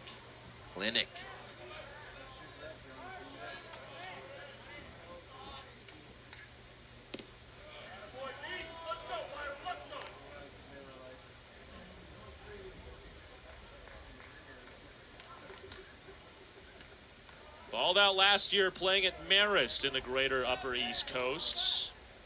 2nd team all MAAC with the Red Foxes. Putting up those big-time numbers in the ACC in his final year of eligibility. Definitely improving that draft stock. The Red Foxes. The Red Foxes. The Marist Red Foxes. I love it, Case. The Red Foxes. How about that? Hott's a Queens kid, depending on traffic, about an hour and a half from the Marist campus. You can count on that traffic up there now.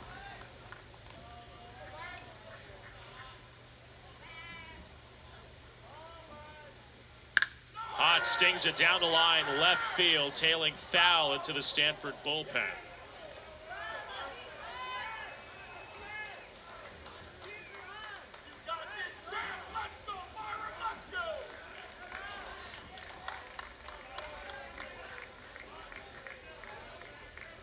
He's been an everyday guy for the Cardinals.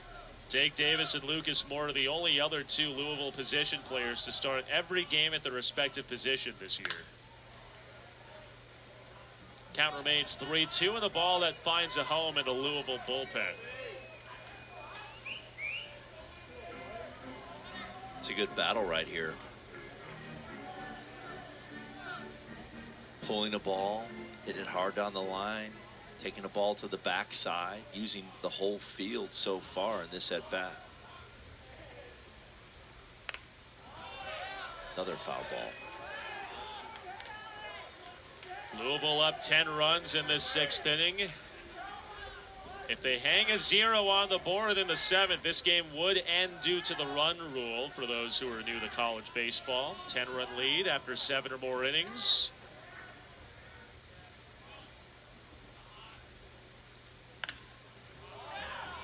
What do you throw here after all these foul balls? He's tried everything. We're talking about foul ball straight back, foul ball to the backside, 2 foul balls pulled. I mean, this is what it's all about, battling with 2 strikes. The game is 2 strikes, 2 outs. That's where it all happens. This is a 3-ball count. Up the middle to center field. Marsh makes the grab. Initially started back, crept in to retire Hot. And Hot did everything correct right there. He had battled his butt off. He hit balls all over the place. Hits a line drive to the middle of the field, barreled about 100 miles an hour, and it's an out. And that's baseball. You go back to the dugout, you say, hey, great job right there, great at bat, keep grinding. Good things will happen. Jax Heisel is one of 2 Louisville hitters without a hit today, the only other being Jimmy Nugent in the on-deck circle. Couple strikeouts and a walk for the switch hitters so far today. Inside, that hit him. And he's aboard to extend this 2-out run in the 6th. Barely hit him right there. He'll take his 90, no problem.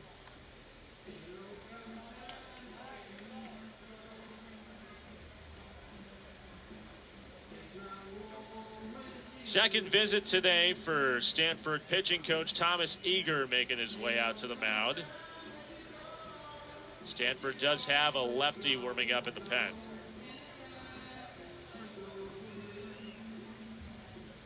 And for the Cardinal, it's Austin Steves getting loose.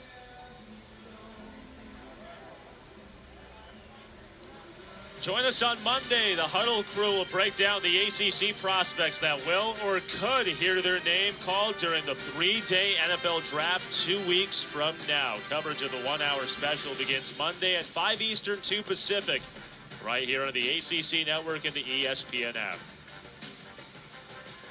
Speaking of names being called, a call to the bullpen will allow us to get a chance to talk about Austin Steves here in this 6th inning with 2 gone. A lot of national televised baseball games coming up tomorrow. Ample amounts of ACC and SEC games. You can catch the coach Bobby Miranda tomorrow at 1 Eastern with Darren Vaught for the rubber game of Stanford and Louisville. If this score remains the same, barring a massive comeback, it does look like the Cardinal and Cardinals will be playing in a rubber game tomorrow at 1 Eastern. Kentucky, Auburn, Arizona, TCU, some other games of note.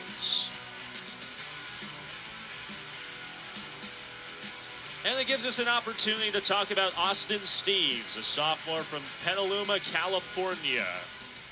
Sparingly used as a freshman last year, making his 6th appearance in 2026 in a mop-up duty for David Esker's Cardinal. Yeah, 6 innings, upper 80s guy, slider, changeup. Getting a good opportunity to get out there and see what he can do. Walks have been a bit of an issue, 6 walks per 9. You can see it right there. The strikeout to walk ratio. This is a good opportunity to kind of see what guys can do. When you're down 10, why not, right? David Esker mentioned with us earlier in the week, he's still figuring out what guys are going to be in certain roles, seeing who can rise to the occasion, earn some more high leverage opportunities. Saw 6 different pitchers being used yesterday in the opener of this series. Today, 3. We look at the Overall complexity of Stanford's season, 1-3 in ACC weekends. Had a chance against Clemson at home last weekend. Lost the rubber game against the Tigers. They've homered in 22 straight, obviously without a run being scored. That streak is in peril today. Longest active homer streak among Division I college baseball programs. RPI hasn't been there this year. They're in danger of missing a regional or missing the NCAA tournament for 3 straight years. That's something that hasn't happened in Stanford's prestigious baseball history. Miss a regional for 3 straight seasons. Yeah, that's amazing. Look at that right there. 2 titles. Men's College World Series, 19 appearances, 14 supers. Incredible program.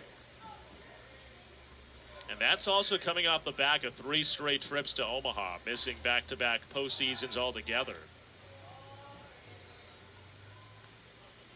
You love to see a guy like Steves get in this game, see what he can do, see if he can help the cause down the road.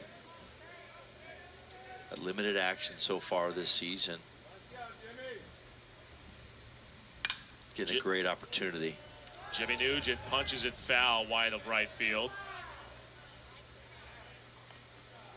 One of the more offensively minded catchers in the Louisville depth chart has gone through a little bit of a lull recently, 0 for his last 14.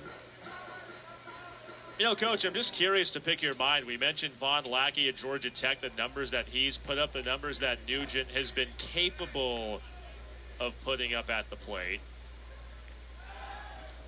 Catchers see the ball almost every pitch. They see every pitch behind the plate defensively, so they have an idea of what spin looks like coming in from behind the dish. Why do you feel like there aren't more catchers who are able to utilize that and show off more of the offensive numbers in college baseball? I've asked that question many times myself. I feel like it has something to do with the perspective, okay? And I'm going to give you an analogy right here. When you look out the front window of your car when you're driving, you don't really see speed that much. It slows down a little bit. You look out the side window, you can really see the speed of the ground going by you. Same thing when you hit. You're kind of on the side of the ball a little bit. Guns it the other way to right. Well, speaking of hitting for a catcher, there's a opposite field knock for Nugent to keep this 6th alive. But you're kind of on the side of the ball when you're hitting. So you'll see that speed a little bit more. When you're catching the ball and you're right behind it, it's easier to read. It's a different read, is my point, versus out the front window versus the side window. So it's 2 totally different speed evaluation techniques. And so you're really not getting an advantage by seeing all those pitches. You're just looking out the front window all the time. Does that make sense? Well, speaking of looking in the front window, Lucas Moore is staring at another 2-out RBI chance. He's driven in 4 runs with 2 outs today. 2-run single in the first, 2-run double in the 4th. First 3 RBI or more game for Moore since early non-con play in mid-February against Xavier. 0-2. He's had a nice day at the plate. Love his approach. Some big RBIs early in this game. Check swing appeal to third. Travis Carlson says he held up. 1-2. It's a nice breaking ball.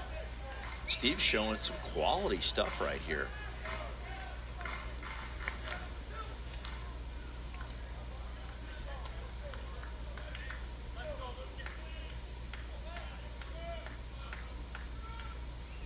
One, two.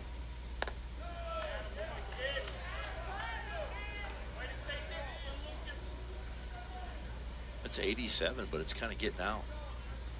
Getting on the hitter a little bit.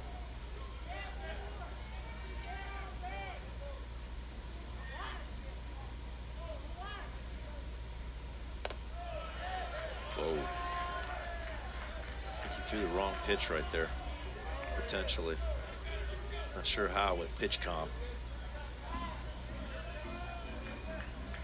Maybe one button.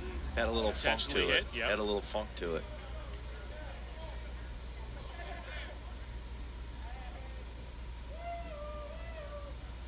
Runners go. Breaking ball lands at the top of the zone for a called strike.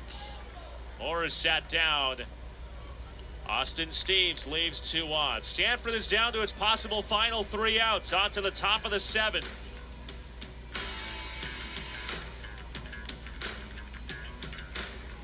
He was an all-freshman teamer in the ACC last year. Big reason why Louisville made it to Omaha in the College World Series. He hands the rock to another kid last year who was a freshman standout, and Jake Schweitzer, a Louisville kid from nearby Trinity High School, being tasked with potentially closing down the final 3 outs of the day, with Louisville up by 10, possibly closing this out in 7 innings. Yeah, Jake has a 5-pitch mix right here. Cutter, slider, curveball, change. 89 to 91. Fills it up. Rentaro Sasaki pounds it through the middle for a leadoff single. 3rd hit of his day. Yeah, he can hit. That guy can swing it. Take Davis, we had a chance to talk with head coach Dan McDonnell about what he was looking forward to. He said he's been studying Japanese just for the chance to talk with Rentaro Sasaki when he gets on first base. I wonder what he's saying right there. Get Duolingo or something pulled up. I wonder what Japanese may or may not be being uttered right there. I want to hear about this. Teddy Follow up Tokheim. on this tomorrow for sure. Teddy Tokheim takes outside. I mean, can you learn another language, or at least passable language, in a week? It's tough. We had a kid from Tokyo at Western Carolina, and he was a all-conference player. Tokheim rips it foul down the left field line. Nobu Suzuki lives in Tokyo currently. Broken English, played junior college ball in California at Skyline Junior College, and boy, he was trying to teach us some Japanese. It's not easy. I'll just tell you that right now.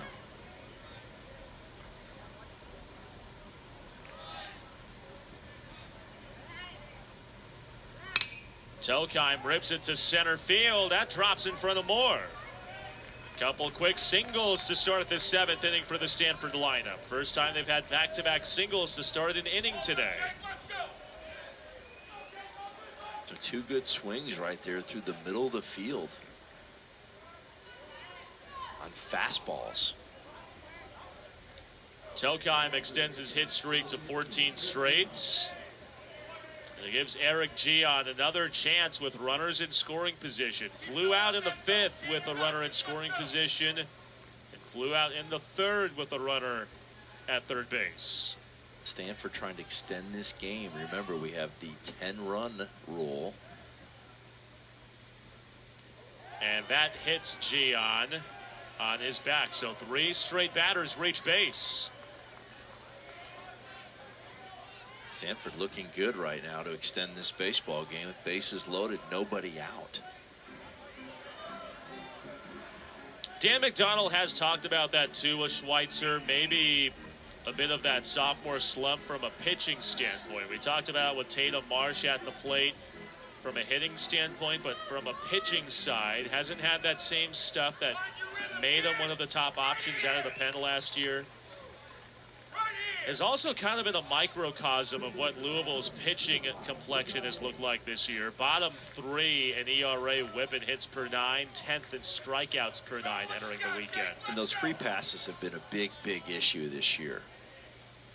Walks, HBPs. Rashad Hayes grabs a bat off the bench. Pinch hitter hits for Charlie Bates.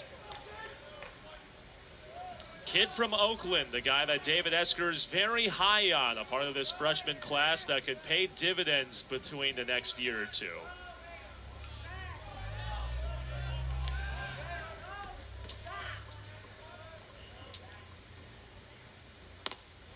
A ball and a strike. This is huge right here. Get it less than 10, keep the game moving. Baseball is never over until it is absolutely over, because there is no clock as far as your offense scoring runs. You got to throw strikes and compete. The only clock in baseball is between pitches. Has nothing to do with scoring runs or, preventing runs. It's one thing I love about baseball versus football and basketball, which I do love those sports too, but you can milk the clock out a little bit, not give guys a chance to compete. Baseball, you have to compete to the end.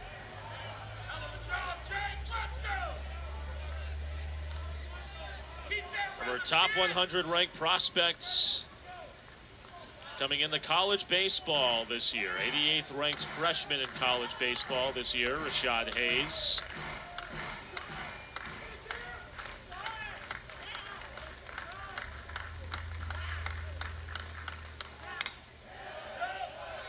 How hard of a spot is this? Bases loaded, grabbing a bat, coming off the bench in comparison to, say, a reliever coming in with the bases loaded. I'd say it's difficult, but, you're excited. You're a young player. You want to get up there and prove your worth to the program. And I wouldn't say it's that difficult. It's very nice out here. When it's 30 degrees out, it's tough, and snowing. That's for sure. Got him looking over the inner third. Schweitzer responds with back-to-back singles and a hit by pitch allowed with a strikeout of Hayes. That's a big out right there on a well-executed fastball in, because now Louisville one pitch away from ending this baseball game. A ground ball in the infield could end this baseball game with a double play. J.J. Moran yesterday turned a crucial double play, a part of that Louisville first inning at the plate. He's 0 for 2 today with a ground ball and a flyout.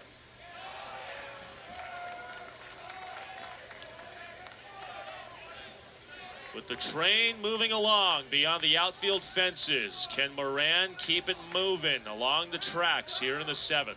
Ooh, I like that. Can he do it?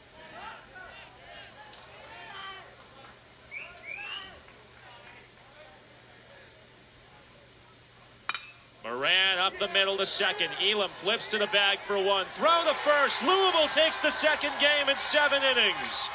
There will be a rubber game tomorrow.